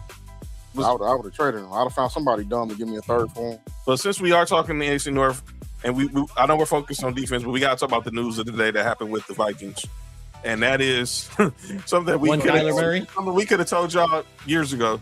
Kyler Murray. And that is Kyler Murray is now the quarterback that will be the fourth different starting quarterback of the Minnesota Vikings. Kirk Cousins was 23. You had Sam Darnold 20 last year, Dave McCarthy, and now it's Kyler Murray. Justin Jefferson. That's a trade, bro. 10 quarterbacks. Okay, here's the debate. Who's the best quarterback he's played with? The best quarterback? He been there 7 years already? Yes. Yeah. It's going to be a 7. That's crazy. Yeah, he bro. got the 2020. He got drafted because of our draft pick when we traded for Stephon Diggs. But you know what? That ain't crazy because when they won the title, their quarterback was Joe Burrow. Yeah, crazy. Yeah, they was on the same. Only person that wasn't in that draft was Jamar Chase. John, go to the comments. He what you call it? That's it. He set out the next year. So, when the pandemic hit on that shit. so Set out. Justin Jefferson's had Kirk Cousins, Sean Mannion, Nick Mullins, Josh Dobbs, Jaron Hall, Sam Darnold, J.J. McCarthy, Carson Wentz, Max Brosmer, and now Kyler Murray will be his 7th different quarterback. And one of them is an offensive coordinator now. Go and ask for a trade. Say it again, Cody. I said, and one Sean Mannion is offensive coordinator for the Philadelphia Eagles, and now Sean Mannion is I now. think Kyler Murray get on the rock though. Oh, for sure. He will the ball. Yeah, for sure. I mean, if they do the same. But do you think Kyler Murray will have been the best starting quarterback that he's had? I do not. It's either him or Kirk Cousins. Got to be Kirk, right? Yeah, Kirk Cousins. Yeah. I'll say Kirk Cousins. It said Sam was saying Kyler Murray starting tells me that J.J. McCarthy was a mistake by the Vikings. Well, I could have told you We told y'all that J.J. McCarthy was a mistake. I said it. We said it the night of we said it the day the pick happened. I seen it in Michigan. Yeah. I was like, what do these experts see? Hey, that quarterback at Michigan will be playing other positions soon too. It was somebody. That nigga throw the ball for shit. It was like, see, that's why you can't just be giving these dudes NIL money. College. No. We talking about the one that Talking got about Bryce Underwood. I know. Oh, you say he good on college? Yeah. Oh, He good on that. Yeah, he good. No, he good for transferring no more. He was good for transferring no more. He transferred 2 times no more. Yeah. He good though. I didn't play him. I played him in the playoffs. So, Fat, what are your expectations for the Bears this season? 11-6. I can see that. I think it's gonna be.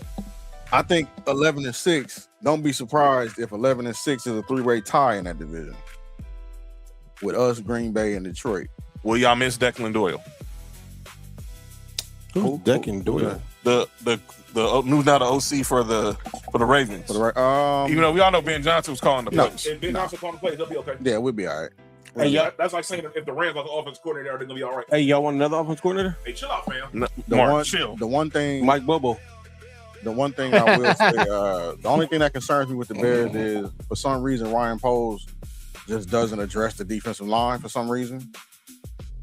Now, in a perfect world, I would want the Bears. What week is the trade deadline?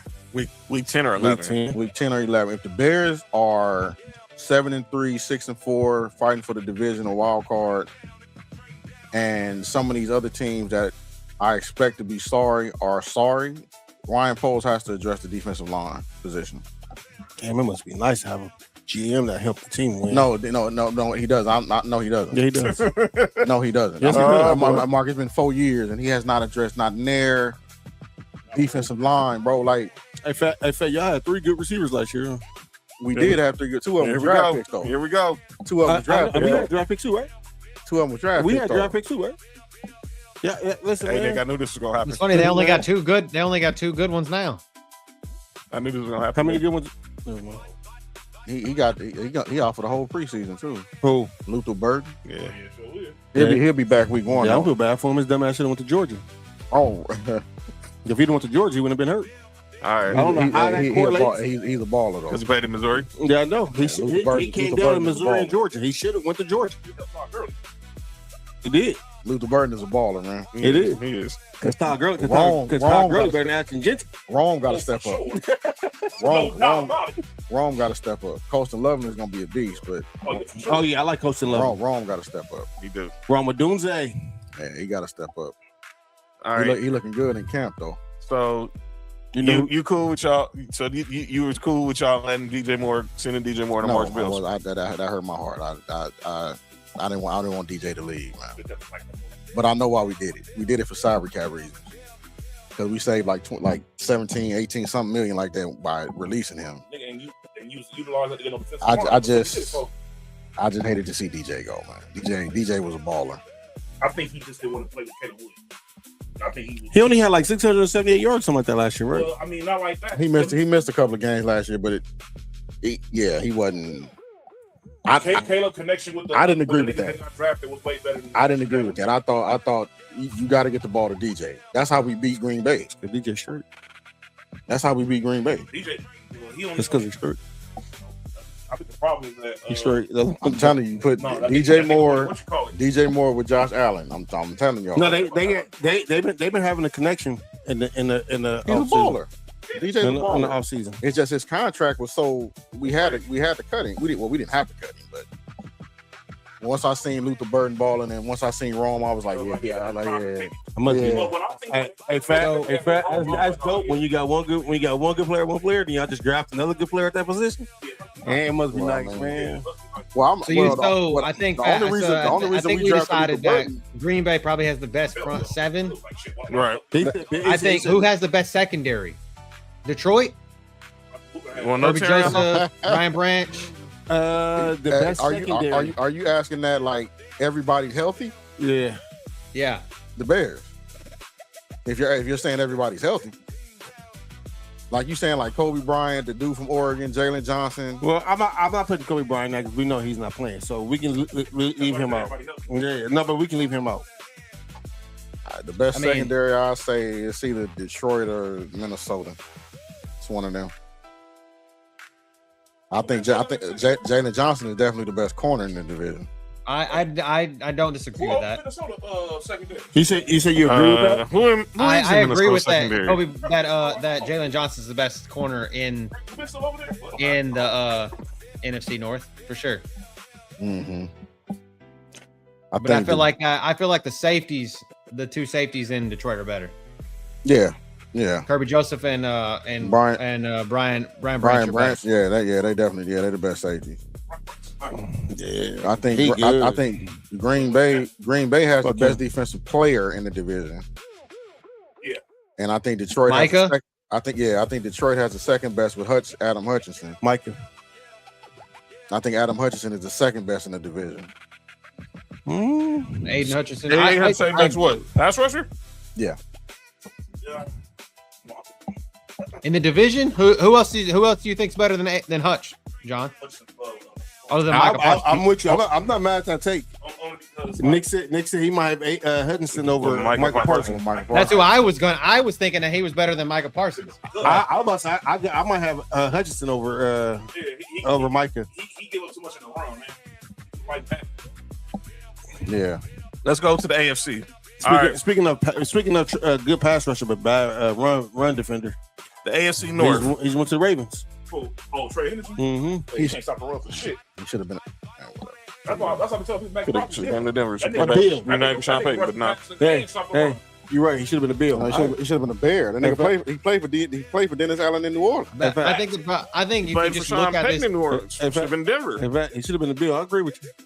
But you know who our GM is? Brandon Bean? Our GM just don't like addressing the D line. I don't know what it is. Like he addressed everywhere on the field except the defensive line. Like, the Ravens as a whole have had a good defensive tackle in previous season. So who's the best defense in the AFC North? In the AFC North, it's gotta be man. It's Steelers or the Bengals, dog. It's the Ravens. You said the offense or the defense? The Bengals. I'm just hold up, nigga. Like you said the defense. You said defense, nigga. They even got the worst defense. Come on, man. Worst defense in the league. Come on, man. Actually, you know what? I'm gonna say. Well, the Steelers. I mean, it don't matter who they normally have a good defense year in year out. Baltimore got the best defense in the AFC North, man. Well, it's not the same. Cleveland defense is good, though. I don't care what y'all say. Baltimore has the best defense in the AFC North. Sure. If Madubuike doesn't play, no, they don't. Cal Hamilton cannot run the defense by himself. That's true. From Notre Dame. Hendrickson is not going to be the same. Hendrickson is not going to be the same. That nigga fucked Hey, us up. hey, let me tell you something about Henderson, bro. He might not be the same, but he gonna give you about 16 and a half of them. Oh yeah, I'm not saying, but I'm saying He's gonna give you 16 and a half of them. And that's the their ones three best players. That's about pressures. Yeah. Their three best players on defense are You can't stop the run. Kyle Hamilton. because Matabike, we don't know if he's going to play. They keep saying they don't know if he's going to play. Roquan, Hendrickson, and Kyle Hamilton, and then you have the upstarts and Starks and Malachi Starks. It made no sense. Nate Wiggins got hurt Georgia today in Bulldog. practice. Another Georgia, but hey, you can see Georgia all over the NFL in a minute. You know what I'm saying? He should be in Chicago. And then Marlon Humphrey, Roquan I feel Smith. like Marlon Humphrey is just Overrated? he's just okay. Overrated. Yeah. Who's overrated? Marlon Humphrey. Oh yeah, for sure. Yeah, that nigga. And then Nate Wiggins is hurt. So Nate Wiggins got hurt. Cleveland. Nate Wiggins. Nate Wiggins got hurt today. Cleveland will suffer defensively this year. What up, JT? JT, I what mean, up with obviously they gonna have Miles Garrett, but that's not acting like Garrett versus just. Jared versus. They got a good young defense. Yeah, they're going to They're going to Denzel Ward. They're going to be good. they got good safety. Their defense is good. Yeah. I don't think you think they'll be better than Steelers defense. No. Schlesinger, the middle linebacker, the white kid for Cleveland is really good Rookie too. year. Yeah, he's Rookie really year. good. Yeah, he's really good. Carson Schlesinger. The one from Michigan. Oh yeah. Is that the one they drafted from Michigan? No, the one. The linebacker. The one rookie of the year last year. Yeah. My boy from Notre Dame still playing for them. Who? The linebacker, number 6. Notre Dame? Yeah. That nigga hurt. He's still hurt. He's still okay. Yeah. Oh, you talking about Jeremiah Musu Koromo? Yeah. Jeremiah Musu Koromo. I call him number 6. Yeah. I ain't gonna say his name. I call him number 6. John said Jeremiah Suwu and who else? There's no way. They got a young defense though. They got a good young defense. They're gonna be on the field a lot. Who's their coordinator? Who? That's another thing. No, they don't. Coordinator. They offer no Jim Schwartz. By the way, why did nobody hire Jim Schwartz this offseason? You don't even want to know the answer to that question. My bad, Mark. And he's still out there. That's the cold part. That's the cold part. He's still out there.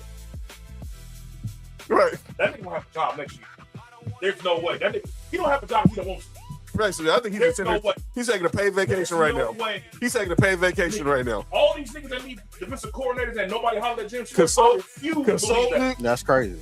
Senior assistant. That's just chilling. Just sitting in the booth with the defensive coordinators. He must have had like some low ball offers and be like, nah, I'll sit out this year. And he probably like, the Browns are probably still paying them the last year for steal. Mark. For those who don't know why Mark walked off the set right now, Jim Schwartz was the defensive coordinator the year before the Bills hired Rex Ryan as their head coach. Rex Ryan. And the Bills had the number 1 defense in the NFL. They hire Rex Ryan. Jim Schwartz goes to the Phillies and to the Eagles and win the Super Bowl as their defensive coordinator. That nigga immediately became trash the moment Rex Ryan walked to the Bills. Hey man, I'm realizing something at this point in my life. What's that? Nah, my football teams don't want to win anymore. Mark, Georgia don't want to win because they don't want to fire Mike Bobo. Mark, I done already told you with that what it is with that. Y'all done had too much success with Mike Bobo, bro. You had too much success with him. Cody's a Georgia fan too. How long ago was that? I'm just saying, bro. When in fact, last year we had a talent to win the championship. We ran bubble screen 78% of the game. I understand. No, you don't. Then you should understand why we should be fired. Y'all made it to the playoffs, right? Yeah, we should. Yeah, I mean, we should. And Mark, Mike Bobo got to be fucked. That's what I say. He don't want to win. Kirby Smart don't want to win. He didn't want to fire Mike Bobo. I get it. But hey, Mark, didn't y'all win 2 chips with Mike Bobo? No. Todd Monken. Todd Monken was offensive so coordinator. Bobo ain't won one? No. Oh, no. Get Mike Bobo the fuck up out of here. Yeah, I hear that. Yeah, that was Todd Monken's. I hear that. Get Mike Bobo the far away from Georgia. Him in the center. Him in the center. They had a prediction on y'all too. They said y'all gonna get to college football quarterfinal. That's how far y'all gonna get. Yeah, I know because we were. And you guys forget who our defensive coordinator was too. One Dan Lanning. So that's kind of the problem. Dominating defensive line as much as I used to. Fucking bullshit. He only y'all have for like 6 years. It's crazy. All right. Yeah, before we had Mike Bobo. So let's rank. Who's the so I know, right? Who are the top? So let's say who are the Kings of the North? Who are the top 4 defenses in the AFC and NFC North combined? For me, I got Ravens, Steelers, Browns. That's it. There's not a 4th defensive team in there. Yeah, I got. Are you talking about in the AFC North? Yeah. You talking about AFC? Both. We're doing combined. We're combining. Okay. We're combining like we did last week with the receivers. Now I'm gonna say Ravens, Steelers, Browns, Green Bay, and Detroit. Defense better than Green Bay? no Rashawn Gary. Now he's in Dallas. Oh, they just signed Quentin Williams to a new. Rashawn Gary. Dog. Rashawn Gary couldn't rush the passer. Wait a minute, I might put Green Bay 3rd behind Baltimore and Pittsburgh. I do too. And then I got y'all right after. Well, I got y'all before then. I got Cleveland. I got y'all then. I got Cleveland and Detroit ahead of us. I got Baltimore, Pittsburgh, Green Bay, and then I'm gonna go with Detroit. Mark. I got Baltimore, Pittsburgh, Bears, Steelers. I mean, Bears, Browns, Green Bay. Cody. I got Steelers, Baltimore, Minnesota, and Detroit until they. I need the Bears to be healthy. The Bears are all. If this is I need that too. Health thing, then now they're in the top 4, but they're not healthy. I think that this is Caleb carrying them. Because I think last year they when the defense was really starting to gel. What up, Trunks? That's when Jalen Johnson. Trunks, what up? That's when Jalen Johnson and Tremaine Edmonds got hurt. I mean, I like the Steelers, man. I feel like their secondary is really good, and your boy Jaquan Brisker's on that team. So I know, signed a 1-year deal with him. And then I like Joey Porter's son. I like Joey Porter Jr. too. And Asante Samuel Jr. is on that team now too. That's another person the Bears could have drafted. Asante Samuel. That's somebody anybody could have signed last year. Yeah. Wait, did he get signed by anybody? Pittsburgh. Hey, John, what was I saying all year last year? Asante Samuel Jr. I said the same thing. By the way, Mark said another thing about the AFC North. And Nick kept saying it all year. Wow. Jacoby Lane would be a perfect Buffalo Bill. Oh, yeah, I showed their front. And Pittsburgh's front 7 is really good too. Basically, he's basically now the number 3. He's number 2. Number 2 receiver for the Baltimore Ravens now. We're running junk. Yeah, 3rd round. we've seen this fucking song and dance before with the Baltimore Ravens receivers. Yeah. Oh, he went to the Ravens? Yeah. Oh, I didn't know that. I mean, technically, he's listed as the 4th receiver on the depth chart, but I know. But the Bills drafted somebody else, didn't they? I know they got DJ Moore. Who the other receiver? Skylar Bell. They got from Utah. Jacoby Lane was wide receiver 2 for like 2 he's good though. Even with Skylar Bell, not bad though. I've been saying Jacoby Lane. Welcome to the Bills for the past 2 years. Yeah. But I forgot we had Brandon Bean. He don't like helping the team win. And ladies and gentlemen, that is the Kings of the North debate. Don't win. Are funny, man. Let us know who y'all think are the best defenses in the AFC NFC North at Master Debaters on Instagram and on X. All right, who do you think the best players are? Like players in general. Defensively? Who's the best player? Who's the best player in the AFC North and who's the best player in the NFC North? Best player in the NFC North. Defensive player. I got Aiden Hutchinson. Aiden Hutchinson in the NFC North. And then AFC North, I got Michael Parsons. I'm still gonna go with TJ. I'll go with TJ Watt. Yeah, TJ Watt and the best defensive player. I'm gonna go. I'm gonna go Kyle Hamilton. I think that Pittsburgh's got the best defense, but I think Kyle Hamilton's the best defensive player in I'm not mad at that. He said Kyle Hamilton. Yeah, Notre Dame. I had Kyle Hamilton number 2, but I go because he can play so much. He plays in the box. He plays deep. He can play in the slot. I've seen him in the slot before. Matter of fact, I think he's from Georgia too. Who? Kyle Hamilton. But at that time, Georgia was getting so many players. Yeah. My boy from Notre Dame, though. All right, y'all. We got a special treat for everybody tonight. Baller. So y'all been knowing for the longest. Huh? He was. Yeah, he was. That dude used to get some hits when he was at Notre Dame. Yeah. Relax, Mark. Y'all know if y'all watch the show, whenever Fat's in the comment section, him and Cody always seem to have a disagreement about something. That's Michigan. Cody always wrong. Notre Dame.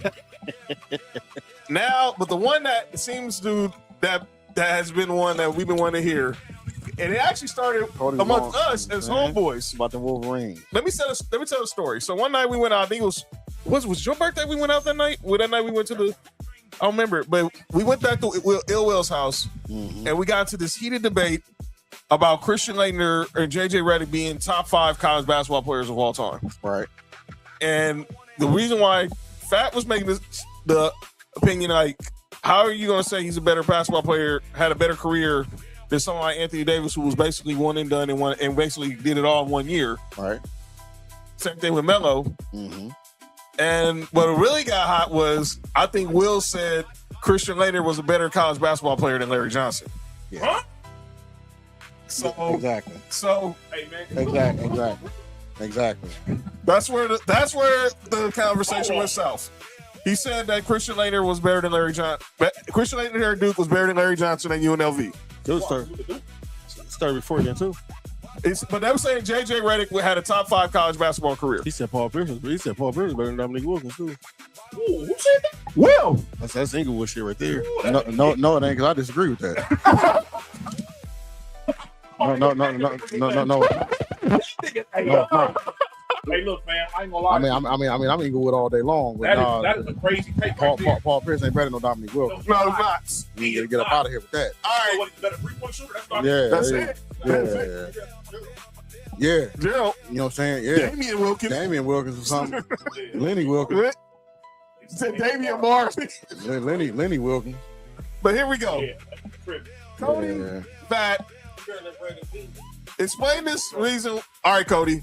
Why do you have Christian Laettner as one of the greatest college basketball players of all time? 407 points in the NCAA tournament says enough. No, it don't. Come on, Fat. Dude, he played like 15 years in college. He got bound to have in 1981 and 1982. That's it. That like those 407 points. Okay. Then go ahead, man. Make your point about Christian Laettner. He said that. He said he got the most tournament 407 points, the most points in the NCAA tournament history. Let me tell you something about Larry Johnson. Christian Laettner's career stats at Duke are 16-6. Larry Johnson's career stats at UNLV is 21-11 on 63% shooting from the field. What are we talking about? What are we talking about? I agree with that, but I'm saying. And then his first 2 years at junior college, his freshman year, he averaged 22. The sophomore year, he averaged 29. What are we talking about? Well, basically, I look at it like this. Christian Laettner averaged 16-6 for his career. If Larry Johnson had 16-6, you're going to say he had a bad night or it was a blowout and he didn't play in the second half. Well, a lot of people have Christian Laettner higher because of the success Duke had. A lot of people have Christian Laettner higher because the Dukes are ESPN's darling, and you got people like Dan Patrick and Dick Vitale. Duke Vitale. Yeah, that's why. But no, it's the success. So we're not going. So when they bring the success up, right? Do anybody bring up the fact he had Grant Hill over there too? Well, and Bobby Early. The first 2 years he didn't have Grant Hill. Yes, he did. No, he didn't. Grant Hill came when he was a junior, right? A junior, right? Yeah, the first 2 years when they lost, they didn't have Grant Hill. So when they won, they got Grant Hill. They had Grant Hill. Yeah. All right, conversation over the holidays. Oh, and another thing, he was still a baller. And another thing people don't realize about the UNLV team, if you look at the Duke teams, UNLV, Larry Johnson didn't have no 5-star recruits. It was the 2 years that Christian Laettner was that won championships. He averaged 19.8 and 21.5. Yeah, I'm not saying he wasn't a good player. Grant Hill. Just don't bring him up with Larry Johnson. That's all I'm saying. They play head to head twice too, right? Yeah. Well, the game when it wasn't fixed, UNLV blew Duke out. They won by 30. That's still the biggest margin of a championship game ever. Yeah. And then when the scandals got involved. Mm-hmm. And if you go back and watch that game, that phantom fifth foul that they put on Greg Anthony, but whatever. Now, listen. And all I'm saying is this: Grant Hill, 5-star recruit. Bobby Hurley, 5-star recruit. Who was a 5-star recruit on UNLV? Anderson Hunt was not a 5-star recruit. No. Greg Anthony was not a 5-star recruit. Stacey Augman was a baller, but he wasn't a 5-star recruit. Well, 2 times, yeah. You know what I'm saying? And then David Butler, he wasn't a 5-star recruit out of high. He went to JC, but he was the number 1 JUCO player before he got to UNLV. So you can make it. I mean, and again, y'all and people that say Coach K is a better coach than Tark. Yeah. So, but all that didn't mean nothing when they played in the national championship game. Boomling's up on 30. Listen, you ain't got to convince me. I got Larry Johnson. You know what I'm saying? I don't see. Yeah, I never understood. And I don't think it was really that close. It's not. It's really not. It's not that close. Larry had great. I mean, bro, stop it. The dude averaged. Stop it. Now, I know people gonna say that was junior college and all that. Let Larry get because first of all, Larry wasn't even supposed to go to UNLV. Out of high school, he was a 5-star recruit. He was staying home in Texas. He was going to go to SMU, but he had a problem with the SAT score, so he was Prop 48. So that's how he ended up going to Odessa Junior College, where his freshman he averaged 22, and then sophomore he averaged 29. What are we talking about? So Trunks said, so he put up those numbers with 5-star recruits on this team? Who? 16 and 6. 16 and 6. No. That was his career. We're not gonna do that. His last 2 years, they won championship. He averaged 19 one year, then 20. Yeah, he was a baller. 19.8, 21.5. And 21.5. He was a baller. But it's not. But it's not a coincidence that he didn't win until Grant Hill got there. All right. Because with the year that UNLV beat them by like damn near 50, Grant Hill wasn't on that team.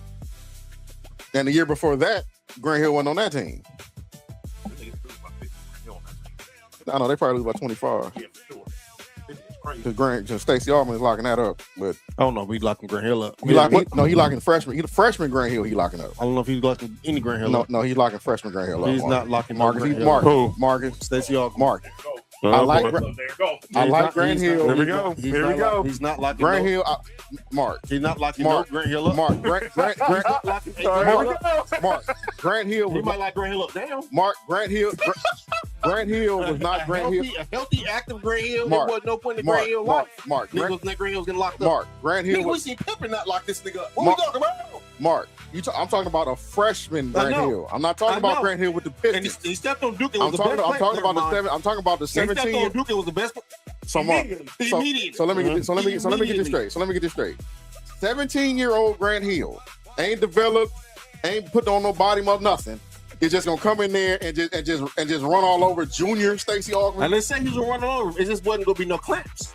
His will get his. Okay. I'm not gonna say clamp. I'm gonna just say Grant Hill wouldn't have been a factor.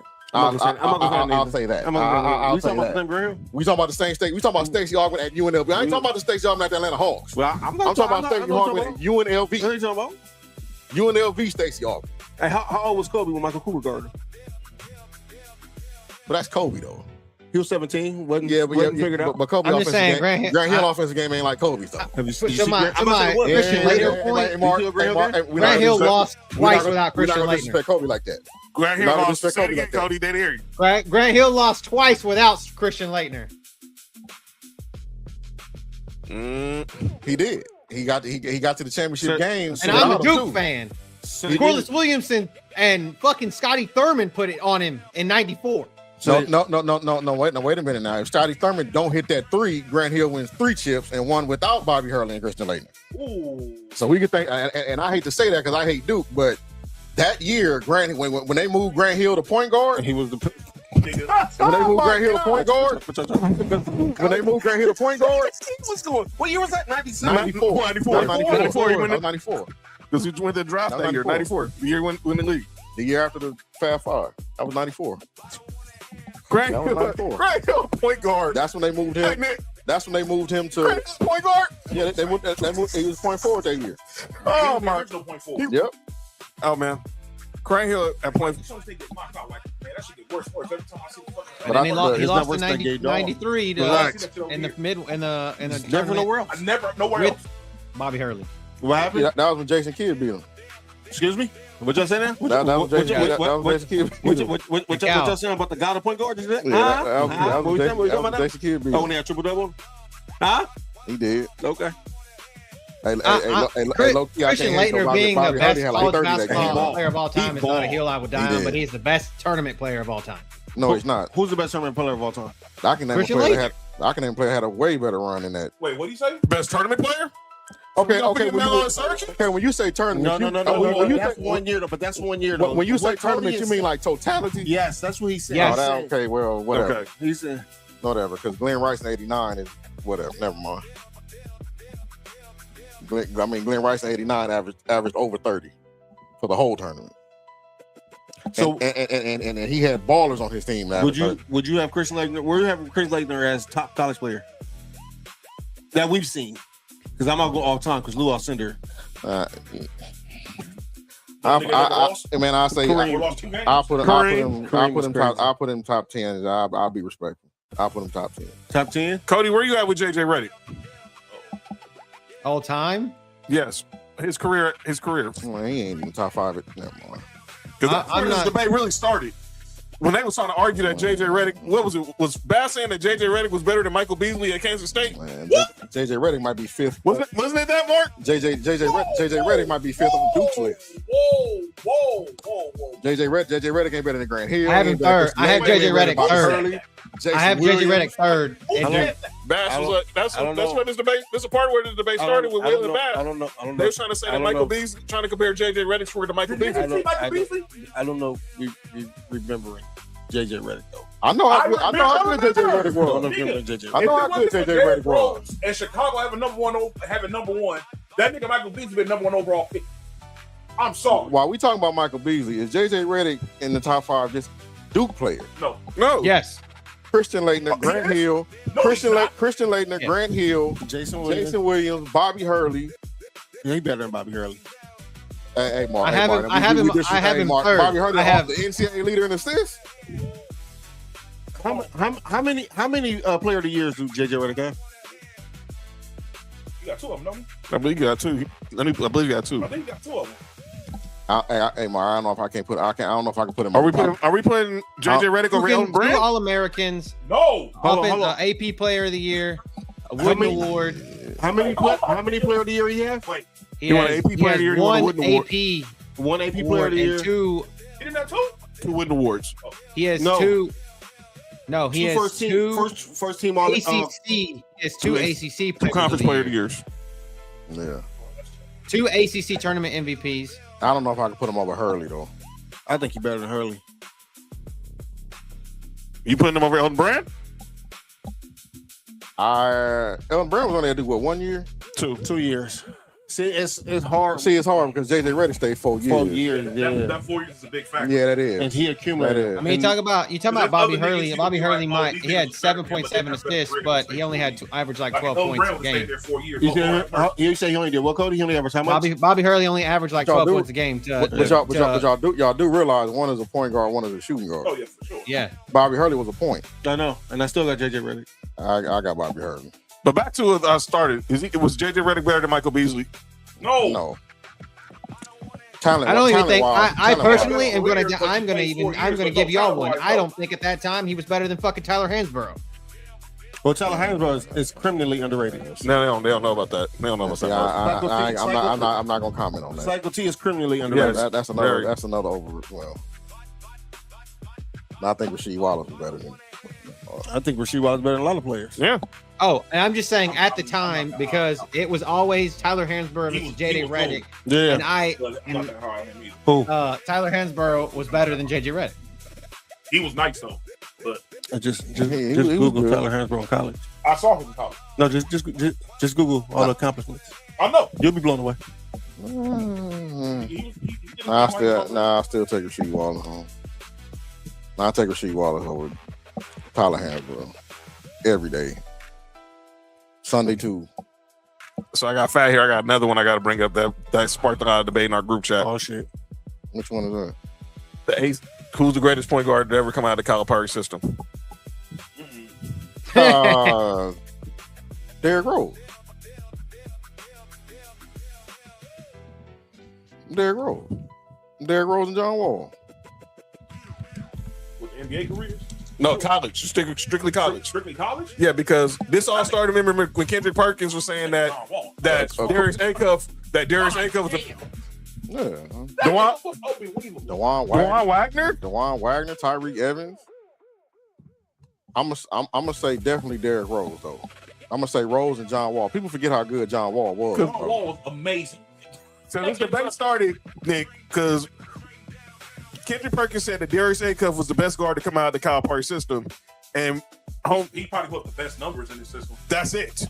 He wasn't better than Derrick Rose. He wasn't better than John Wall. He wasn't better than Dewan Wagner. I'm not putting him over there. I'm definitely not putting him over Derrick Rose.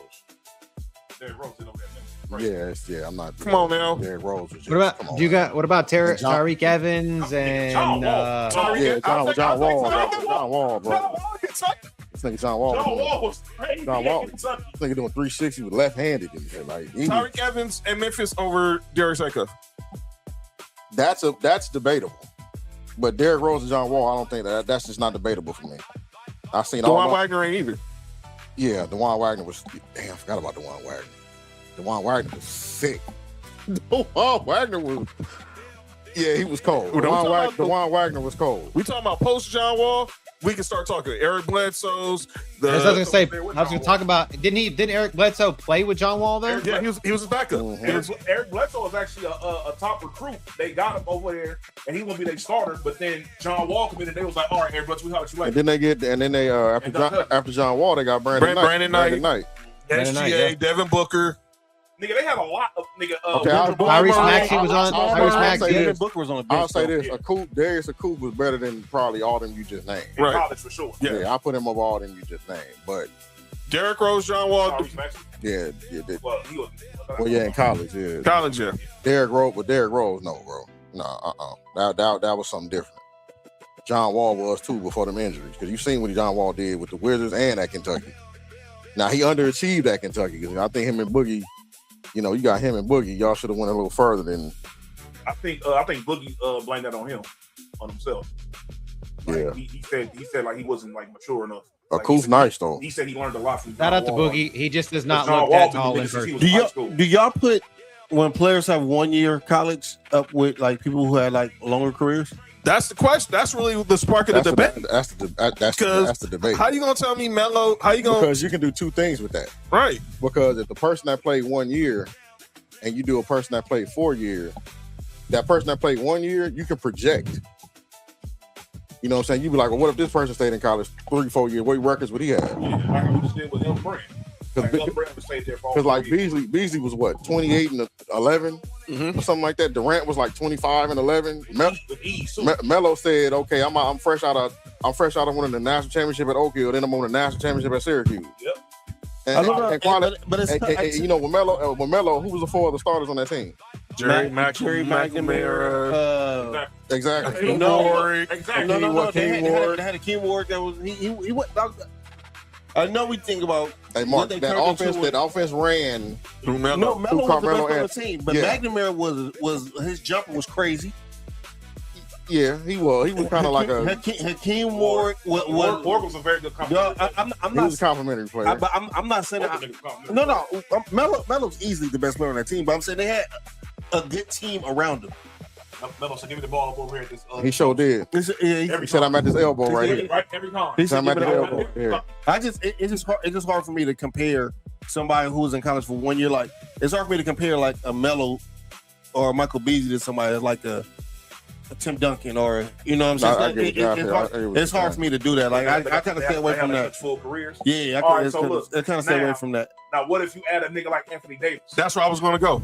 because that's a nigga who did a lot. He did everything in 1 year. He was one and done. Yeah. One and done. He did everything in 1 year. But the thing is, so did Michael Beasley. I'm not talking about winning championship. I don't care about that. I'm talking about the individual. So player. now the one and done, you got Beasley, Durant, Melo.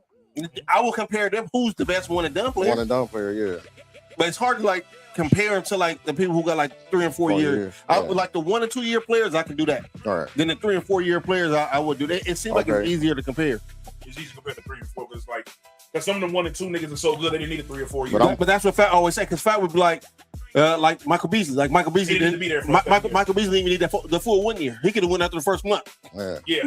Really could have. Larry Johnson. That nigga was like blocking. That nigga was like damn near 4 blocks a game. Larry Johnson came out of JC. Larry Johnson didn't college either. Yeah, for sure. Larry Johnson came around at a time where everybody was going to college. Yeah. He said, I'm going to play with this gold tooth in my mouth. Yep. So I played with this gold tooth in my mouth with the part down the middle right here. All right. Final debate before we get to calling out names. And I have to do it. Oh, Lord. Here comes some bullshit. Cody. Why the heck do y'all beef so much over Notre Dame? Because Cody's a hater. Oh, we got another Notre Dame hater in here too. Well, he understands why. I'm a USC fan. It makes a lot of sense. He's SC, so I get that. Cody's just a Notre Dame. He's just a hater. Why do y'all beef so much over Notre Dame? He's a hater. I hate white people. That's why. He don't know. He don't know. He don't know.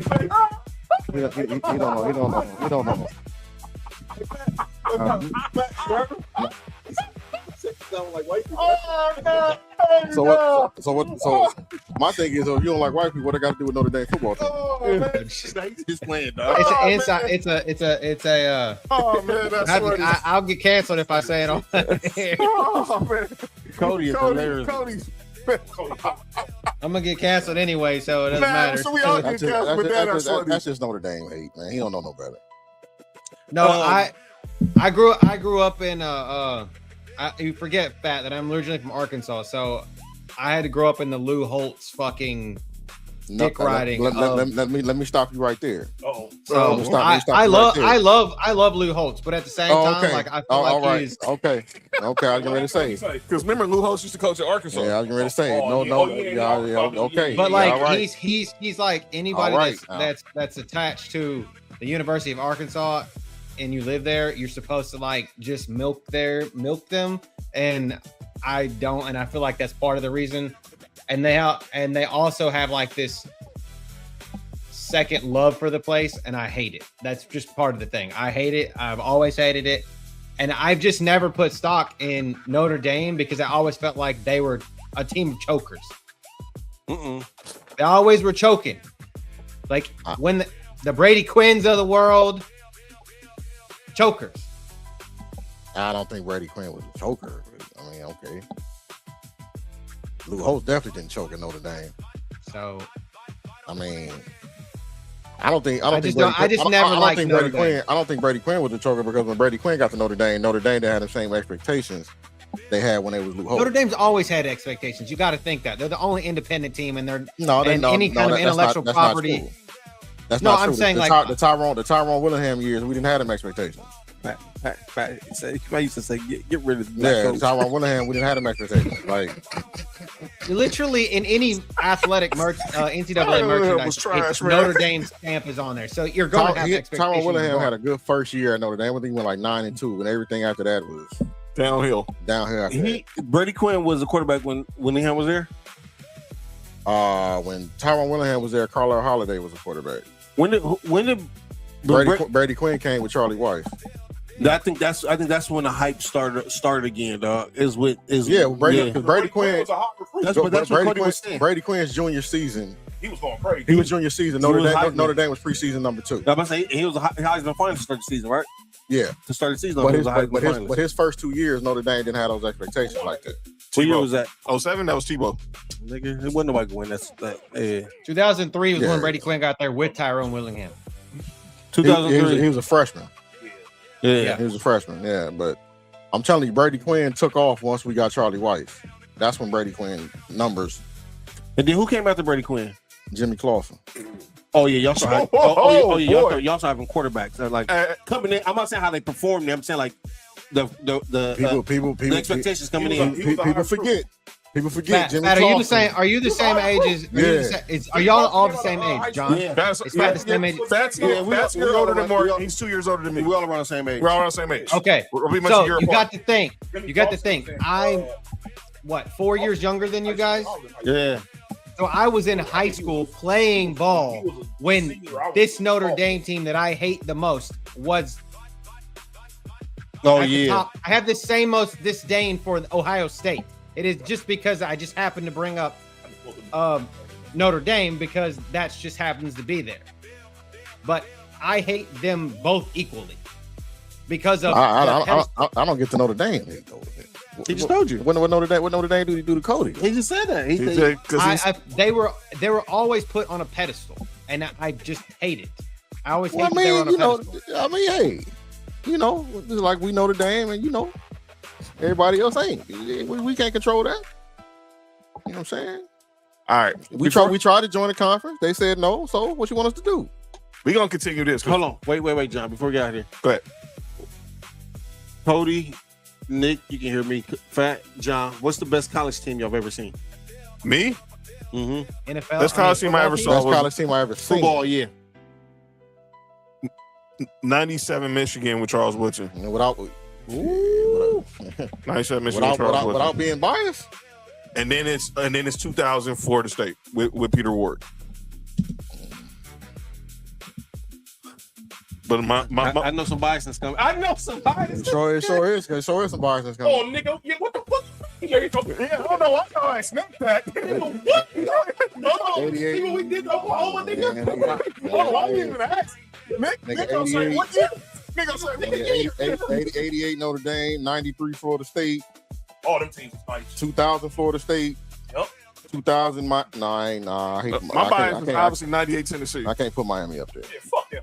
Even 97 was nice as fuck. Yeah, even though that 2001 Miami team was, Jesus Christ. So I was gonna go mine's the 2001 Miami team. I know. I'm not gonna lie to you. Me being a Florida State fan, I'll never put Miami nothing. Miami. How are you a Florida State fan and a Notre Dame fan? I want to know that fucking back. It's real simple. It's not as complicated as you might think. Niggas that went to the NFL that was on that. You know what I'm saying? I've been a Notre Dame. I was a Notre Dame fan at 6, and in 1992 was when I started being a Florida State fan because of Bobby Bowden. When they play each other, I'm not a Florida State fan. When they played each other in 93, the game of the century, I love Charlie Ward and Derrick Brooks and Warwick Dunn, but not that Saturday. He's telling the truth. Not that I've Saturday. asked this nigga Not that Saturday. many times. Even when Florida State in Notre Dame plays, it's not even a question. John. It ain't.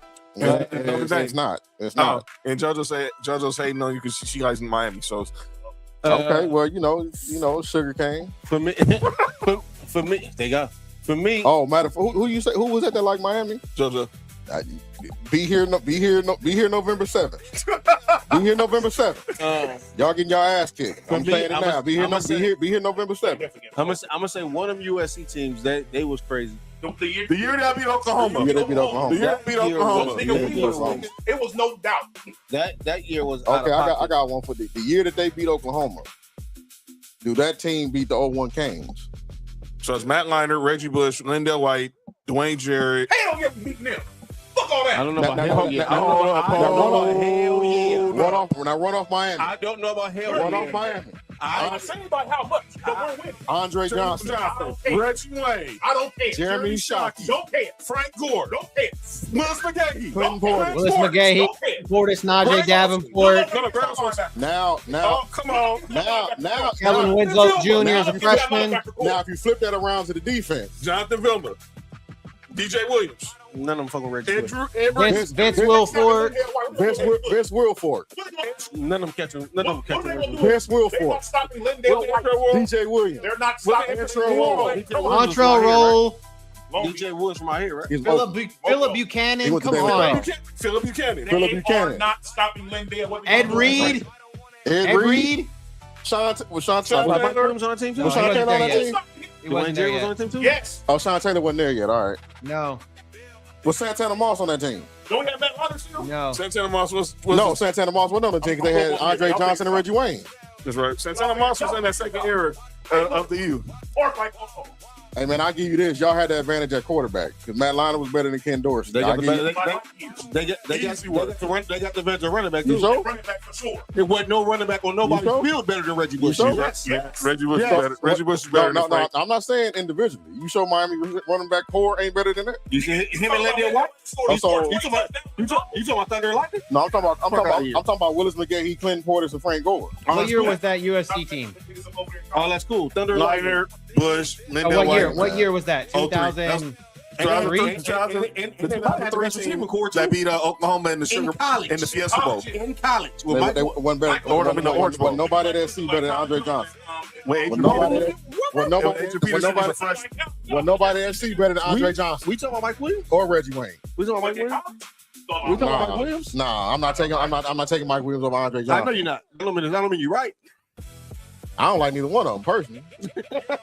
I'm saying fuck USC and Miami.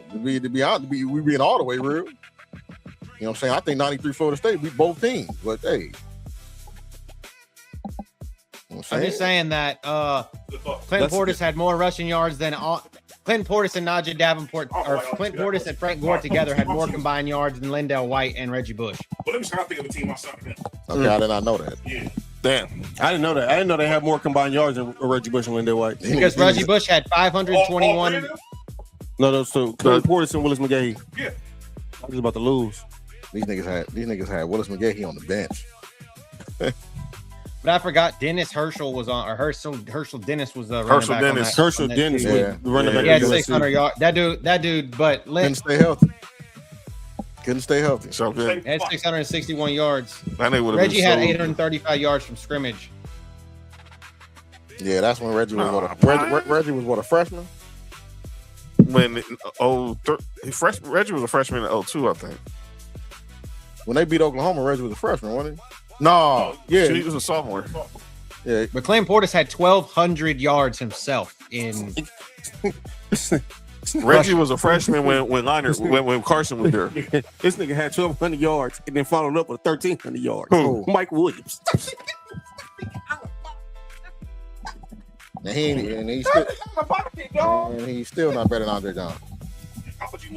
Yeah, he's still not better than Andre Johnson. Hey, yo, man. Hey, Mike Williams out of pocket. He's still not better than Andre Johnson. That nigga was just a 6'5".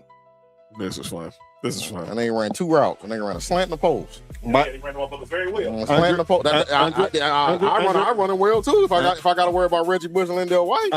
Andre Johnson had 57 yards, 682 yards, and then 1,092 yards. Mike Williams at UCLA was different, man. He didn't go to UCLA. I'm USC. My bad. Man, USC wide receiver now. I'll take Keyshawn. I'll take Keyshawn or Curtis Conway. He wasn't there though.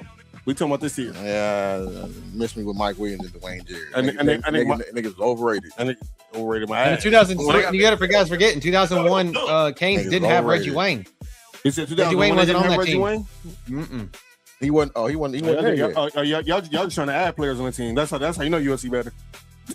You just add niggas to the team. All right, man. USC. You just add niggas to the team. Hey, man, I'm telling you, USC just ain't running. 1,200 yards is all I need to hear. USC ain't running up and down the field just easy like that on that 0-1 Kane defense. And Michael Irvin too. Like that. You know what I'm saying? He better than every receiver player. Never mind. All right. Before we get up out of here. At 1,200 and then 1,300. Hey. In them 2 years, you got 14 touchdowns. Hey, neither one of them better than Peter Ward. But I don't think he was. All right then. I don't think he was. That had nothing to do with nothing, but still. But Mike Williams. But the thing is, you guys forgetting. So that 2001 team only gave up 103 points. Miami did. The USC team gave up over 250 or 230. 230. Yeah, but they didn't play that kind of USC offense though. That's all. And they only had 40. They only averaged 41 points a game. And Miami averaged 43 and a half or 43 and yeah, 43 and a half. Them niggas average 43 points a game. It's crazy, dog. Them niggas average 43 points and only gave up 103. That is. No, that's Miami. Yeah, because I didn't know they were scoring like that. I didn't know they was scoring 43 points a game.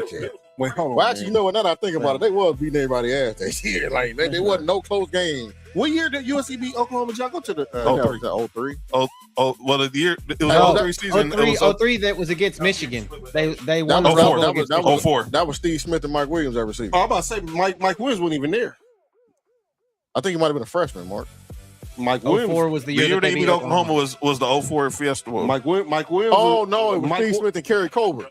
Mike Williams was there 2002, 2003. Yeah, it was Steve My boy Smith. Rob Wilkins said it was the 04 USC team that beat Oklahoma. 03 beat Michigan in the Rose Bowl and got left off the BCS championship. Yeah, because y'all got left out the UCLA the BCS championship. That's the ain't that the year they split with LSU when Saban was there? Share the championship. Oh shit! What kind of stuff is that? Share a championship. I swear, Share I a hate when championship with a Matt Flynn quarterback LSU team. That's right. I swear I hate when USC LSU team that was quarterbacked by Matt Flynn. Man, them years were so tough when I hated when USC was good, man. I swear I hated that. I can like every year, like during them years, it was like, okay, USC played Notre Dame and it's ass whooping. Much as I hate to admit it, even though they cheated with the Bush push, but whatever. That shit is illegal. Well, it was illegal then.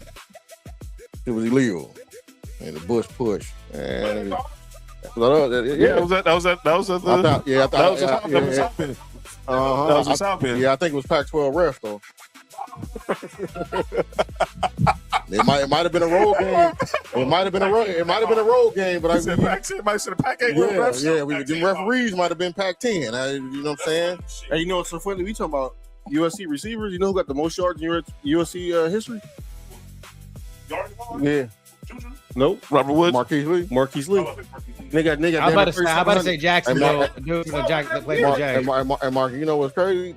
He wasn't even recruited out of high school to play receiver. He was trying to play cornerback. I think it was an athlete at Sarah. Yeah. Oh yeah. They put him at receiver because they was like, look, we gonna put you on the offensive side of the ball. He had The football in your hands good thing time. Oh, now speaking of since USC, which duo is better? Dwayne Jarrett and Mike Williams or Marquise Lee and Robert Woods? In college? As a duo? In college. As a duo. I'm going. I give Mike them slides. As a duo. As a duo. Robert Woods and Marquise Lee. Oh my God. As a duo. Are we talking about as a duo? Collective. As a duo, which one was better? Mike Williams, Dwayne Jarrett. I don't know why I even question this. Hey, a lot of So you saying Dwayne Jarrett was better than Robert Woods and Marquise Lee? Dwayne Jarrett got the most receiving touchdowns in USC history. Dwayne Jarrett. Do you think he's better than Marquise Lee and Robert Woods in USC? Yes. Okay. them niggas are ridiculous. The both of them was good. Then they had 41 touchdowns in USC.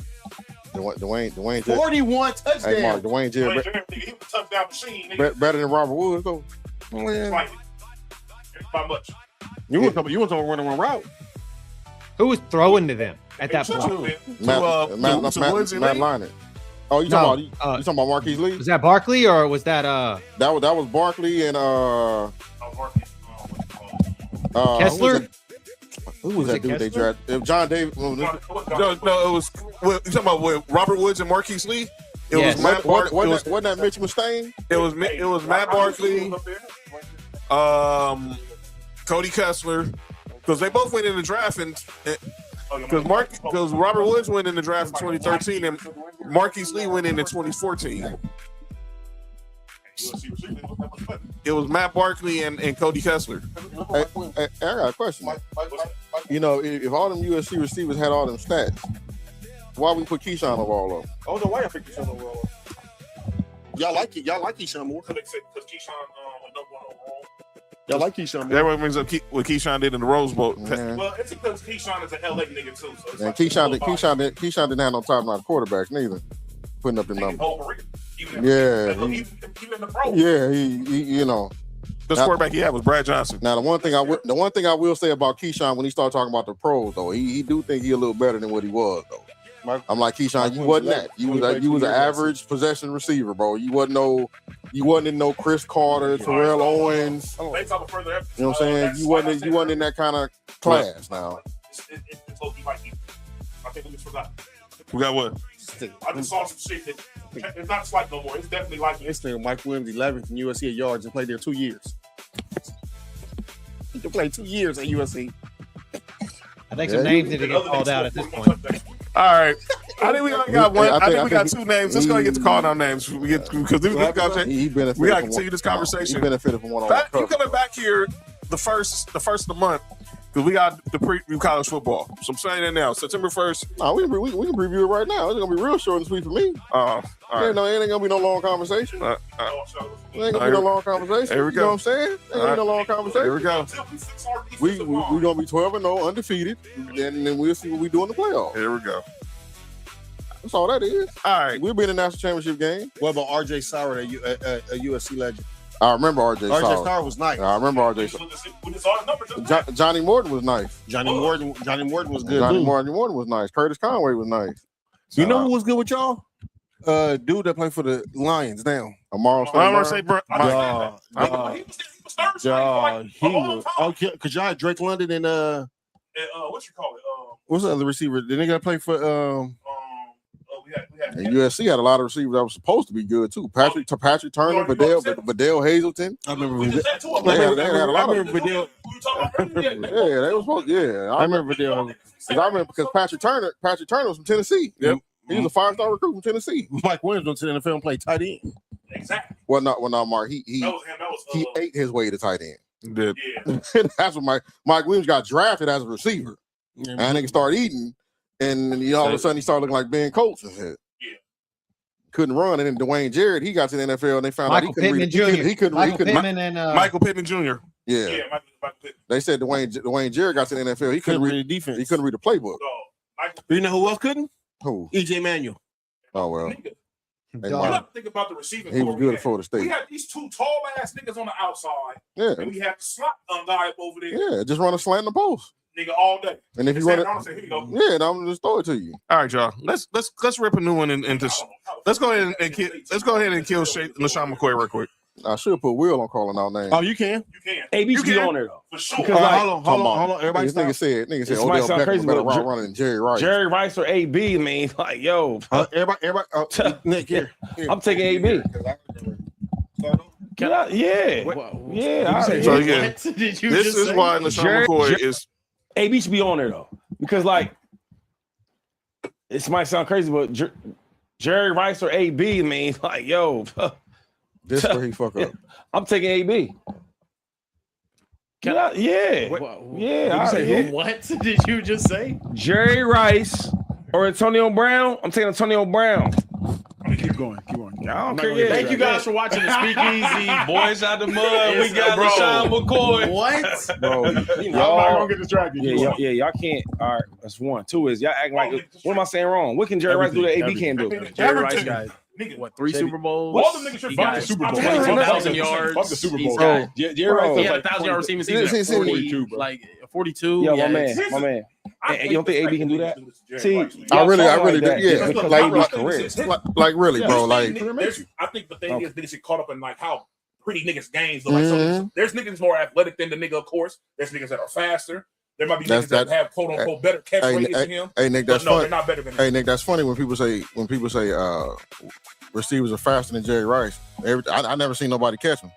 It's the difference between you having regular speed and football. I never seen nobody catch him. Football speed is different. That's what I'm saying. Yeah, when you run a 40, it's different than when you have football in your hand. Yes. Who ran? When we look at players like how their game looks, who ran routes prettier than Jerry Rice? That's one I would say. He's not better than Jerry Rice, but just route running. You know about Chad Johnson? Chad Johnson might be the best route runner we've seen. Am I lying? That nigga route runner. His route running was elite. Route running was top. His route running was elite. Top notch. It was top notch. It just. I'm not saying he's better than Jerry Rice. It just went up there with Jerry Rice. I'm not saying he's better than Jerry Rice. And it went up there with Jerry Rice. It went up there with Jerry Rice. Yeah, but we're not talking about that. We're talking about this dumbass that said Antonio Brown over Jerry Rice. And please. I remember nobody gave a shit about Antonio Brown. Because that's how I feel about the Odell. He had a cold 6-7 year stretch too. Have you seen Odell? I'm just saying I'm saying no one. I remember no one gave a shit He's about Antonio Brown until he ran that punt Malik back Neighbors is and there. fucking bro kicked that Brian Mormon. When he mule kicked that Pretty dude much. from Pretty the, much. Neighbors is there is what I'm saying. That's when he got put on the map. he mule kicked old boy from the No, that's not from good. the I know From that's real Cleveland? bad for them. That nigga Yeah. played like 5 years. What happened? What happened? Nah, Cody was saying nobody cared I'm about just AB saying, no until one he- gave a shit about Antonio Brown as a Pittsburgh Steelers Man. returner, or That nigga. I'm just Nigga, saying Antonio Brown until was he unbelievable. kicked the shit out of Brian Mormon, Man. and that's when everybody started watching Antonio Brown. I'm gonna say this about Antonio Brown. He was force fed the ball more than any other receiver we've seen. Yep, ever. And it's not no knock him because he was good, but when you AB was nice, Mark. but when you get the ball thrown to you 25 times a game, Hey, you should put up When numbers. you're, that Steelers team was kudos- throwing the kudos to ball offensive coordinator. 70 No, it's not. times a game. yes, it is. Throw the ball to Jerry Rice 25 times. What happened? True. I say, huh? Hey, I Mark. say what now? Hey, Mark. I say what now? Mark. I say what You now? know what AB can say? What? AB can say, I didn't have the people around me Jerry Rice had. I didn't play with Steve Young and Joe Montana You know, and Roger Craig and Tom Rapp and Brent Jones. you know what Jerry Rice said? I was getting 1,000 yards at 42. You I what? wasn't playing with them then. You What are you talking about? But you played with Tim Brown, though. What Tim Brown was that? Tim Brown out of Notre Whoa, Dame? whoa, whoa, whoa. Yeah, Tim Brown was on the other side of Tim that. Brown was still Tim Brown. Tim Brown was on the side of that. The Raiders. I'm not saying it wasn't nice. But what I'm saying is that's not the prime Tim Brown. It wasn't prime Tim Brown, but he was That wasn't the prime Jerry Rice either. And he still got 1,000 yards. So don't bring up you and Jerry Rice. What are we doing here? I didn't bring him up with Jerry Rice, Mark. Damn. I didn't bring him But up when with you Jerry force Rice. feed Antonio Brown, dog, his numbers are gonna be a little inflated. Hey, Mark, when you look back at that, were they force feeding Yes. him or was it he just got open? Marvin Harrison force fed. Yes. No, I don't think he was force fed. Yes. Before Reggie Wayne got there? Oh, you talking Yes. about? You talking about before Reggie Wayne? Yes. It balanced out when Reggie Wayne got there. Who Yes. was gonna pass the ball to besides him? Dallas Clark. Dallas Clark was good, dog. Dallas Clark was a good. He was a solid tight end. Yeah. But I think I don't think it was as much as far as AB being forced. I think they was just like, Man, they had the Mike Bobo offense for him, man. Nigga, we had. no, he ran routes. I'm not saying he didn't. He ran routes. A lot of Nigga, screen. you got. They moved him around a lot. They 129 put him in the slot receptions and and everything. 136 receptions in back-to-back seasons. All costs. What happened? We figured out. Give him the ball. Antonio We figured out- Brown, Yeah, give him the ball. Yeah, give him the 129 ball. receptions in one season and 136 the next season. That's led, nice. led the league in receptions 2 years in a row. 2 years in a row, I But the know. simple fact of the matter is that fucking team was throwing the ball 70 to 75 times a game. And they was throwing it to him 35. You should have 129 But you know what people forget? People forget that Pittsburgh team, that was also the team where Le'Veon Bell was nice too. So they wasn't just strictly a passing team. Le'Veon Bell was putting up numbers too. He was sort of like 13, 14 on the Yeah, yard. easy. Double-digit touchdowns. Ease. AD With better, ease. AD better than Odell Beckham? I think so. Yes. I think so. I mean, That's why Will don't call out names. well, I mean, That's more than that. well, No, I don't think- I don't think Odell, Odell- Odell Beckham. Let me ask you, who a better route runner? Out of who? Odell and AB. I'll say Odell's better than Brown. Who got better hands? AB. Hey, yeah, I get at the Beckham. I get at the Who's the Beckham. better playmaker after they catch the ball? Antonio Brown. Antonio Brown. Better, he has better. he has more All right. he has more all-time yak yards than Odell Beckham. He probably play. How many more healthy years did he have? That's not Antonio Brown's fault that Odell Beckham got hurt. That ain't his fault. That's not his fault. Jerry Rice in 1995 had NFL record 1,848 yards, 122 receptions. Well, see, that's just He might see. That's you talking about one of the best players who ever touched the football. that's just His 1986 breakout. This nigga averaged 22.7 yards per catch and 16 touchdowns. And then what was the year? What was the year where he had like 20 touchdowns in 12 In games? 12 games. That was a strike Man, year. He averaged 22 per catch. Averaging 22 yards a catch. All right, I'm gonna give you guys. I'm gonna give you guys two sets of stats. You tell me which ones you want. All right, go ahead, Cody. Go ahead, Cody. Okay. All right. You ready? Yeah. Okay. So the first set of stats is this player played 166 games. They averaged 126. They had 914 receptions with 13,703 yards. They averaged 15 yards a reception. They had 66 touchdowns receiving, and they had, that's that. So they did not return punts. Okay. The other person played 146 games. averaged 112, had only 928 receptions, which is only 14 more. They had 12,291 yards. They averaged 13.2 yards a reception. They had 83 receiving touchdowns, and they had 83 receiving touchdowns. So which one of those people would you rather have, the first guy or the second guy? I think I still take the first guy. Yeah. Did you hear all the stats, Mark, for the first one? Nah, I didn't hear the first one.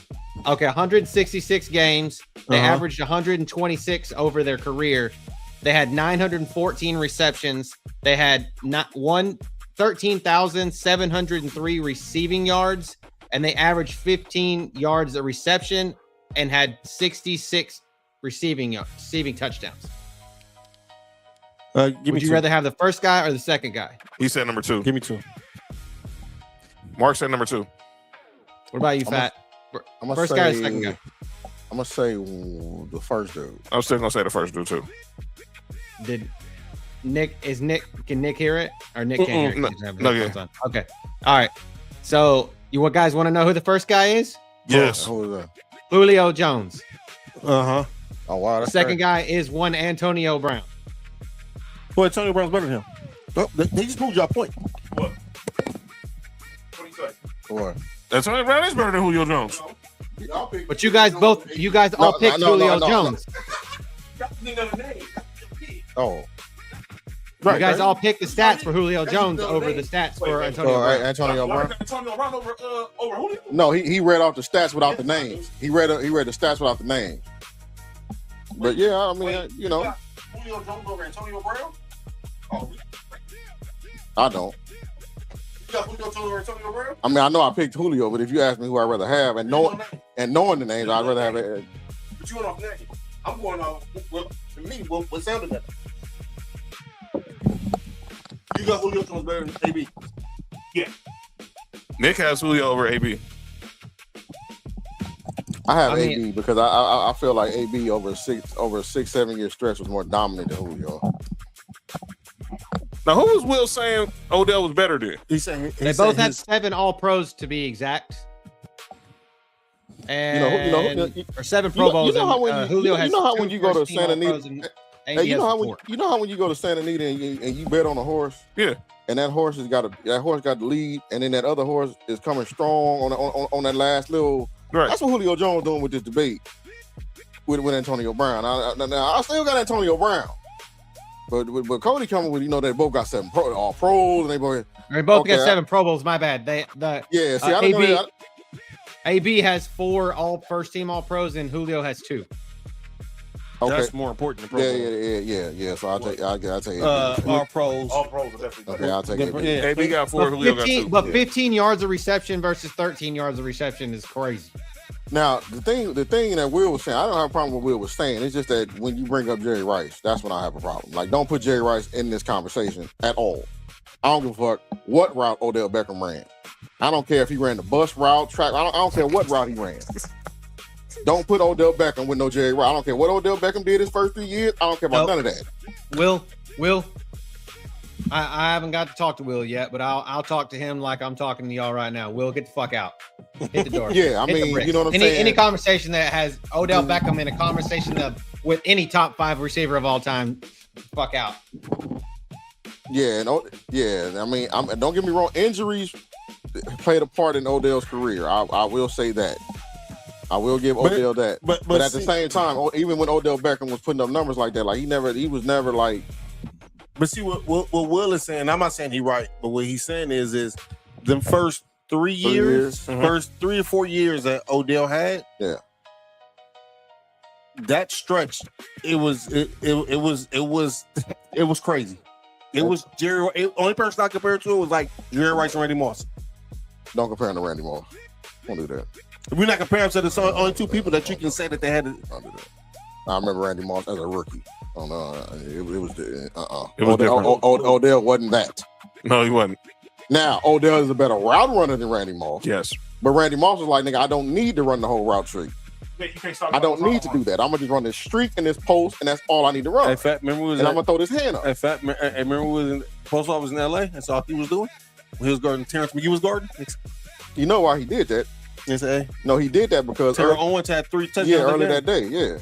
And that's when Randy Moss was like, word? Cool. They say it was 17 of them. Basically. Well, it seemed like he had 17 touchdowns against Buffalo. And I remember, Nick, this is going to make Nick mad. I remember the Raiders thought he was finished.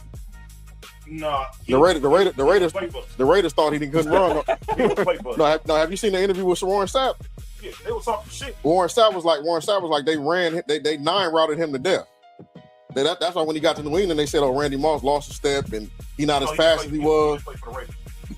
That's true. Was terrible. Yeah, he was. Terrible. Sapp was saying when they was in practice, they had that's when I had Kerry Collins at quarterback. Yep. He was just telling them, just throw him the ball. Just throw it up.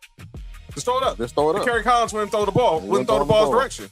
That's why that bitch ass nigga lost. And these fools and New England got him for a 4th round draft pick. Yeah. I was at the homie house. I ain't gonna, this is exactly what happened. I'm at the homie house. We watching the draft, right? Notification come up. Boom. I said, they was like, Raiders traded Randy Moss to the fucking Patriots. I told the homie, like, nigga, the Patriots. It's over. They about to lose no game this year. It's over. It's over. I'm like, why did we do that? I'm like Tom Brady already got 3 with no number 1 receiver. And Now you got Moss. V nigga. Now you get Moss.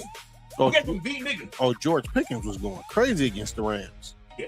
Nigga. Now imagine if they would have kept that nigga with that nigga for more than basically a year and a half. Practice. Yep. You know, we had a year and a half with Brady. Yeah.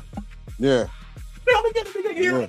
Nigga, you won 16 games. You went basically undefeated until you lost in the Super Bowl with this nigga. And you want to get this nigga one more full year with Brady? I don't know what happened with that one. And mind you, that even the Super Bowl against the Giants, that nigga was going crazy. When they walked off the field, they had to leave. They had to leave. I'm at him in Vegas. What you kind of sound like, Bup?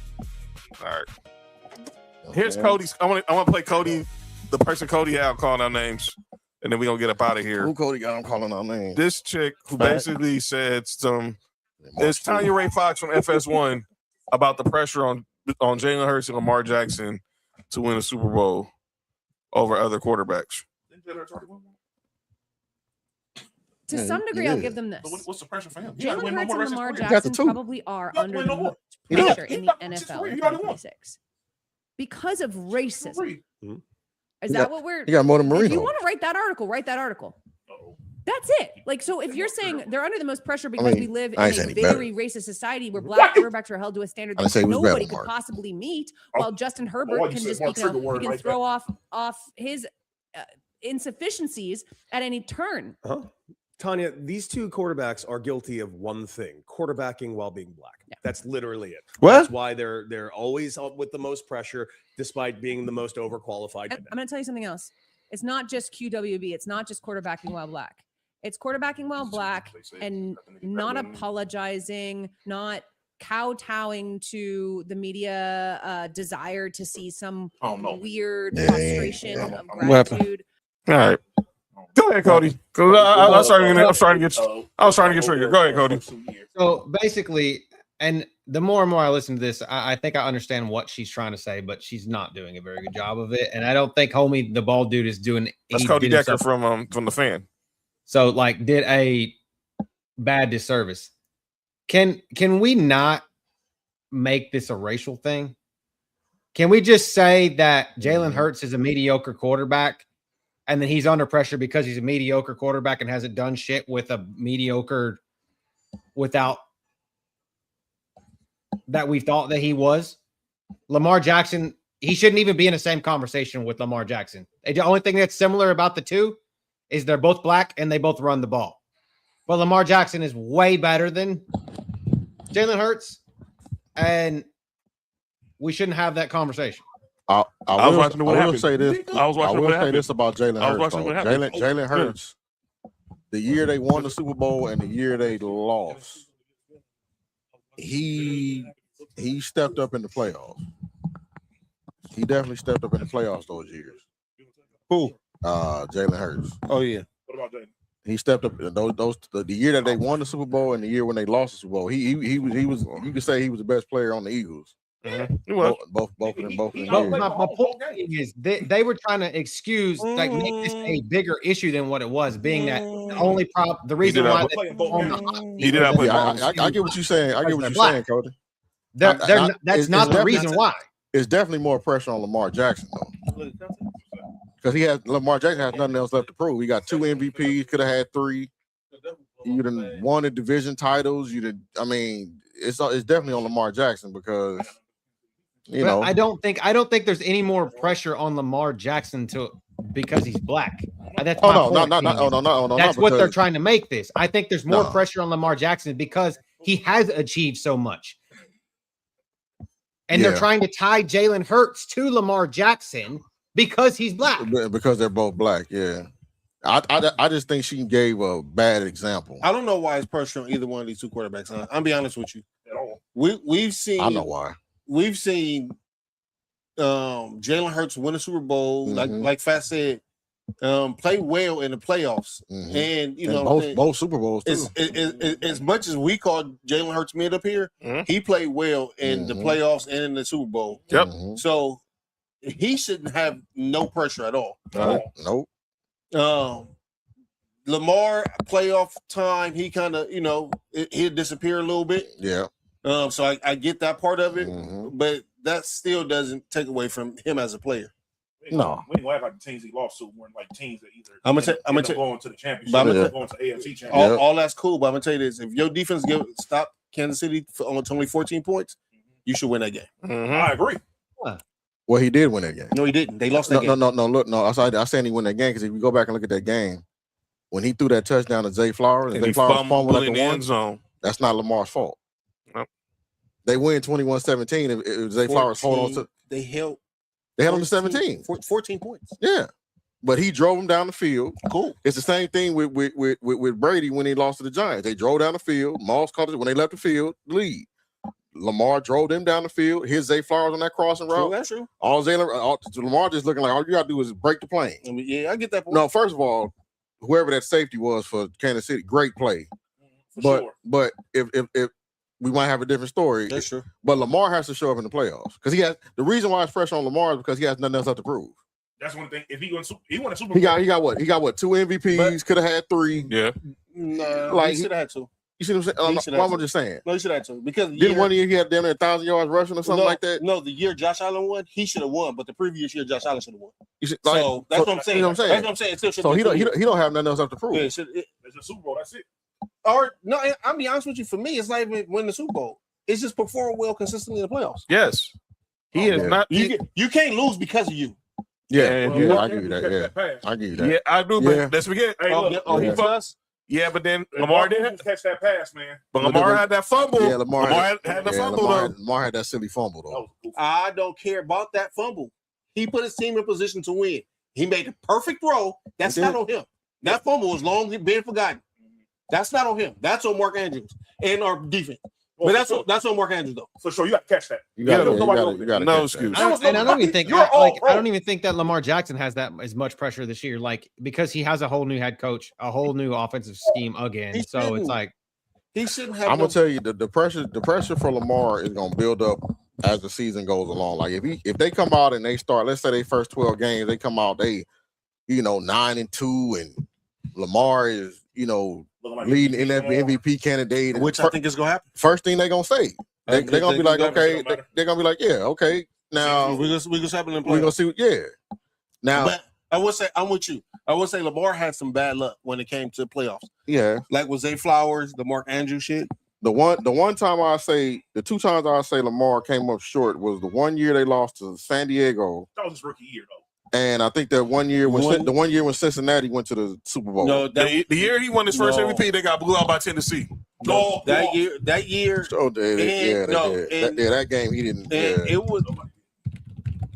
Oh, that was. Hey, fellas, was that? I got to bounce. They lost. All right, Cody. I got to bounce. All right, Cody. See you. All right, Cody. All right, Cody. Good looking. Appreciate it, Buster. That's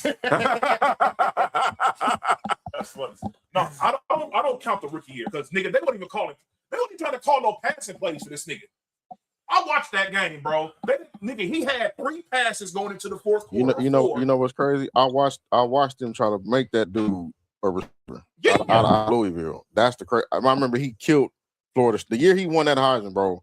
Nigga, I didn't really because niggas don't really follow Louisville like that. No, I did that year. Man, that game they played Florida State on ABC. I'm thinking like, okay, it's Florida State, Louisville. We're gonna do what we normally do to Louisville. I'm looking at the game like, They was ranked top five. They They was. was ranked like the top 5 or something. Like, who was his name? Nigga. Then he came back that next year. A lot of people forget. This was probably one of the best games I've seen in a while too. When he the next year when Louisville went to Clemson, and he went oh my God, with he Deshaun went Watson. head to head with Deshaun Watson. Oh my God. I remember that game. I don't like how people talk about Lamar. I think Lamar is top tier quarter. I think right now the quarterback play that we have in NFL now, dog, is excellent. Yeah, it is. We have what we have, dog, and it's just unfortunate because it's one quarterback that just keep winning the Super Bowl. Yeah. You know what's even crazier? That our defense keep letting them. Like there's between that time, you could make a case that maybe Lamar could have won like 1 or 2 throughout that time, and that nigga whole career is looked at differently.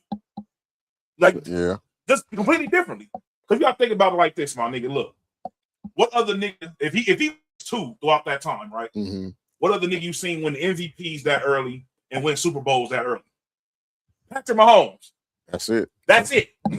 That's it. And he will be right there with him if he. But it's a couple of a Super Bowl is like the cherry on top for Lamar. Yeah, for sure. It's a couple of quarterbacks like that because if you give Joe Burrow a championship, but he doesn't have no. That's what I'm saying. Like the niggas who won the MVPs and like shit like that shit like that. You got MVPs and championships on throughout that whole time. Only nigga we seen doing that is Mahomes. That early on in your career. winning that many MVPs I got a comparison. and championships. I got a comparison with Joe Burrow too. I think Joe Burrow, not saying who's better or who's not, whatever. I think Joe Burrow is gonna go down as this generation's Dan Marino if he don't get out of Cincinnati. Yeah. For sure. No doubt about it. He's gonna be this generation's Dan Marino if he don't get out of there. Either him or Justin Herbert. Yeah. I can tell you this because that year, and now that you said Herbert, if you give Joe Burrow Herbert's defense, oh my God, give San Diego's defense to Joe Burrow, or if you just put Joe Burrow and with the Chargers, oh yeah, for sure, yeah, oh yeah, no doubt about it. So offense is not the problem with Cincinnati. When all of them are healthy, offense is not the problem. With what you call it either over there in San Diego, hey, offense ain't the problem either. You know, well, their problem is you think you need a number one? I think he plays well enough, but he really doesn't need one. You talking about Justin Herbert? Yes. Yeah. He plays well. He doesn't like if he needs one. Yes, but the niggas he have are good enough. It'd be good. As good as he is, the niggas He makes them better. are good enough. He elevates his receivers. No. He needs number one. They don't have T. Higgins. George Pickens. He needs number one. He needs number one. George Pickens. Nigga, look. And that'll be perfect because that'll put old boy. What's the other receiver? That'll put him at number 2, and he'll be perfect right there. Quentin Johnson's playing well now too. Yep. Just watch your mouth because Lab McConkey nice. Georgia. You know what I'm saying? Lab McConkey nice. You know what I'm talking about? They bring George Pickens. That's what I'm saying. He's moving the slot for sure. But he should be in the slot. He's a slot receiver. He's a slot receiver. Sure. That's what I'm saying. But that'll give Justin Herbert that number one. Justin Herbert needs Quentin Jefferson to become better. No, but that's the main problem. That's not gonna happen. I'm with Fat. It can happen. I'm with Fat. I hope it doesn't. I'm with Fat. They need if they can go get George Pickens, or if for whatever reason the Chargers have a horrible year this year and they go get Duke from Ohio State, they're not getting it. They're not gonna have a bad. I don't think they're gonna have They're not gonna be that bad. They're not gonna be sorry. I'm gonna knock on this table and say, let somebody get hurt. Look, starting to get them next year. Check in with us. Check it. Keep us posted. We could be better, and our record could still be trash. And I think that's gonna happen. Our schedule is rough, and we can be better than we were last year and still probably win about 5 games. I just seen a dude on Instagram on a podcast. I think it was it Vajay Villamila? He had the Raiders going. I don't know if he was playing or if he was sick. He had the Raiders going 11-6. I don't know about 11-6. He was playing, bro. No, Rich Eisen pulled up the schedule, and he went game by game. I don't see us winning 11 games. No, he said he had them beaten. Because I'll be honest with you, he had them beaten Buffalo. No, what? He had them beaten Kansas City. No disrespect. He had them beaten Denver twice. I just said 5. Yeah, that's wild. No disrespect, Nick. They're not beating Denver not once, and they're not beating Kansas City not once. They normally sneak one in there. That one's gonna be against the Chargers. They ain't gonna be against them too. Like I said, in a perfect world, I'm hoping that the Raiders don't be good when the trade deadline, and they finally trade Max Crosby, take the muzzle and take the. Well, then again, it don't matter if they do that because if Ryan Poles don't do his thing on the other end, it don't matter what the Raiders do. So, I think Max Crosby is like he's accepted the fact he's gonna be a Raider. I think that fair little situation make that nigga be like, sometimes the grass ain't green. It happens like that sometimes. That's true. Don't get me wrong. If we trade that nigga, we getting some good assets back. Don't get me wrong. That's a great play, but is he in the draft as good as it is next year? But you feel how many? But you got a man on third though. We can rush the passer and loaded. stop the run the way he can. That nigga's a difference maker. They walk out. He is. He needs help. That's all he needs. Let that nigga have another nigga that can rush the passer consistently. That's why I'm looking at Bear. That's why I'm looking at Bear fans that's on Instagram. We giving up too much for him. I'm like, bro, look, man, you giving up 2 first-round picks. So what? Look what you getting in return. Basically, you get a nigga that can stop the run and look what you getting in return, bro. At a high level. You get that. He comes to the Bears. That's our best defensive end since Julius Peppers. For sure. If he goes to the Bears, that means your GM actually actually addressed a need. Yeah, you're right. But they addressed the need before. They just haven't addressed the end need. Mark, he hasn't addressed the biggest need. We also got Sweat. We still got Sweat. They waiting on Austin Booker to come through. But I'm just saying, bro, you get Max Crosby. Now Sweat is your second end. Now he don't see double teams no more. Nope. You see what I'm saying? Now you got to account where's Max Crosby at. Mm-hmm. Now, as much as I like Montez Sweat, you don't have to account for him like that.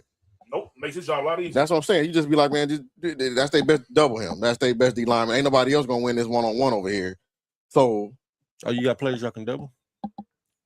I mean, look, all I'm saying is this. I just think Josh Sweat is more of a complimentary DN. For sure. Than you know what I'm saying? Basically, look, you got a nigga that run that nigga run a 4-4. Mm-hmm. Come on, man. Mm-hmm. I need Quiddy Pay to just be a consistent rush on the other side to help Max. That's all I'm looking for because our defensive tackle situation is still sus unless we make the trade to get Vita Vea over there. And like Tampa's talking, nigga, that is a game changer. Oh, that's it. I think he said he want to stay on the West Coast. Yeah, too. he want to play for. That's it right there. That's game. He want to play for what? He want to play for a California team or the Raiders. And the reason why he said the Raiders because of the Tom Brady and John Spytek connection. And you may not give up a second round. You give up 2/3 to get that nigga. Mm-hmm. Hey man, listen, man. I'll take that DN from Arizona. Hey, listen, man. The other Sweat. He want to be traded. That nigga's nice. He had 12 and a half sacks last year. Yeah. He wants to be traded. Hey man, before to end this, I'm glad y'all got GMs who make your team better. Yeah. I have a GM that he's okay with being okay. No, he don't. He addresses every need except the most glaring one. So that's more than except the most glaring need. That's what I got. Well, you got to give the nigga some time because that nigga finally addressed the offensive line situation. He did. And it took him a long time, so you got to the fact. I was hoping addressing needs. That need. That's cool. Yeah, I mean, cool. He just haven't been addressed. That's cool. He haven't just the one you and see the reason why it's magnified is because when you see Green Bay go get Micah Parsons, you see Baltimore go get Trey Hendrickson, you see this DN, you see Myles Garrett go to the Rams get Myles Garrett.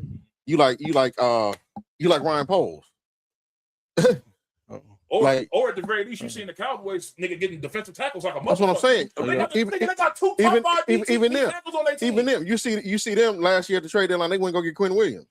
I'm like Ryan Poles. And they had to put Kenny Clark. That's what I'm saying. That's crazy. I'm like Ryan Poles. What we doing? Why we didn't try to get Micah? Why did the Cowboys try to give more to get Max Crosby? You put Max Crosby with that deal. Go ahead, Mark. You know what Buffalo did? What? Snyder clone. On that note, it's time to go. Right. We are after the show. All right. And I keep trying to tell Mark. And he was sorry when before he died. I keep trying to tell Mark if Buffalo's ceiling is the AFC Championship game every year, Brandon Beane is going to be like, "What are y'all complaining about?" Because you're not getting. I mean, look. All right. I ain't gonna lie. I'll be cool with the AFC Championship every year. Shout out to Fat. We're gonna continue this discussion on Friday. All right. And rest in this reputation for your team, man. You already been there a few times, so you need to take the next level. I understand. We gonna talk. My team ain't been there. No, we're getting there in spite of him. That's the problem. Oh boy. My team ain't been there since we went to the Super Bowl. So go ahead, John. All right. We're gonna talk the rest of the NBA schedule on Friday. Next week, AFC, NFC South. We're going to talk quarterbacks next week. Shout out to Fat, shout out to Cody. And we'll see y'all on Friday. Make sure y'all hit that subscribe button on YouTube for Sports for You, Ballers and Briefs. Follow us on X and Instagram at Master Debaters. And let us know who y'all think are the best defenses is in the AFC West. Get that stupid barcode off my screen, Nessa and JoJo. Don't you start that. All right. Don't you start that. All right. We will see y'all Friday. This has been Master Debaters. Shout out to Cody. This is John. You crazy. And that's Mark. That's Nick. That's Fat. And this is Peace. This ain't that, that gay ass USC shit. It's Peace. Mastah D-baters. We stay lit. If you want the truth, come take your seat. Join the debate. Bring the heat. One mic, 4 angles, no fear, no pause, big names, big swings.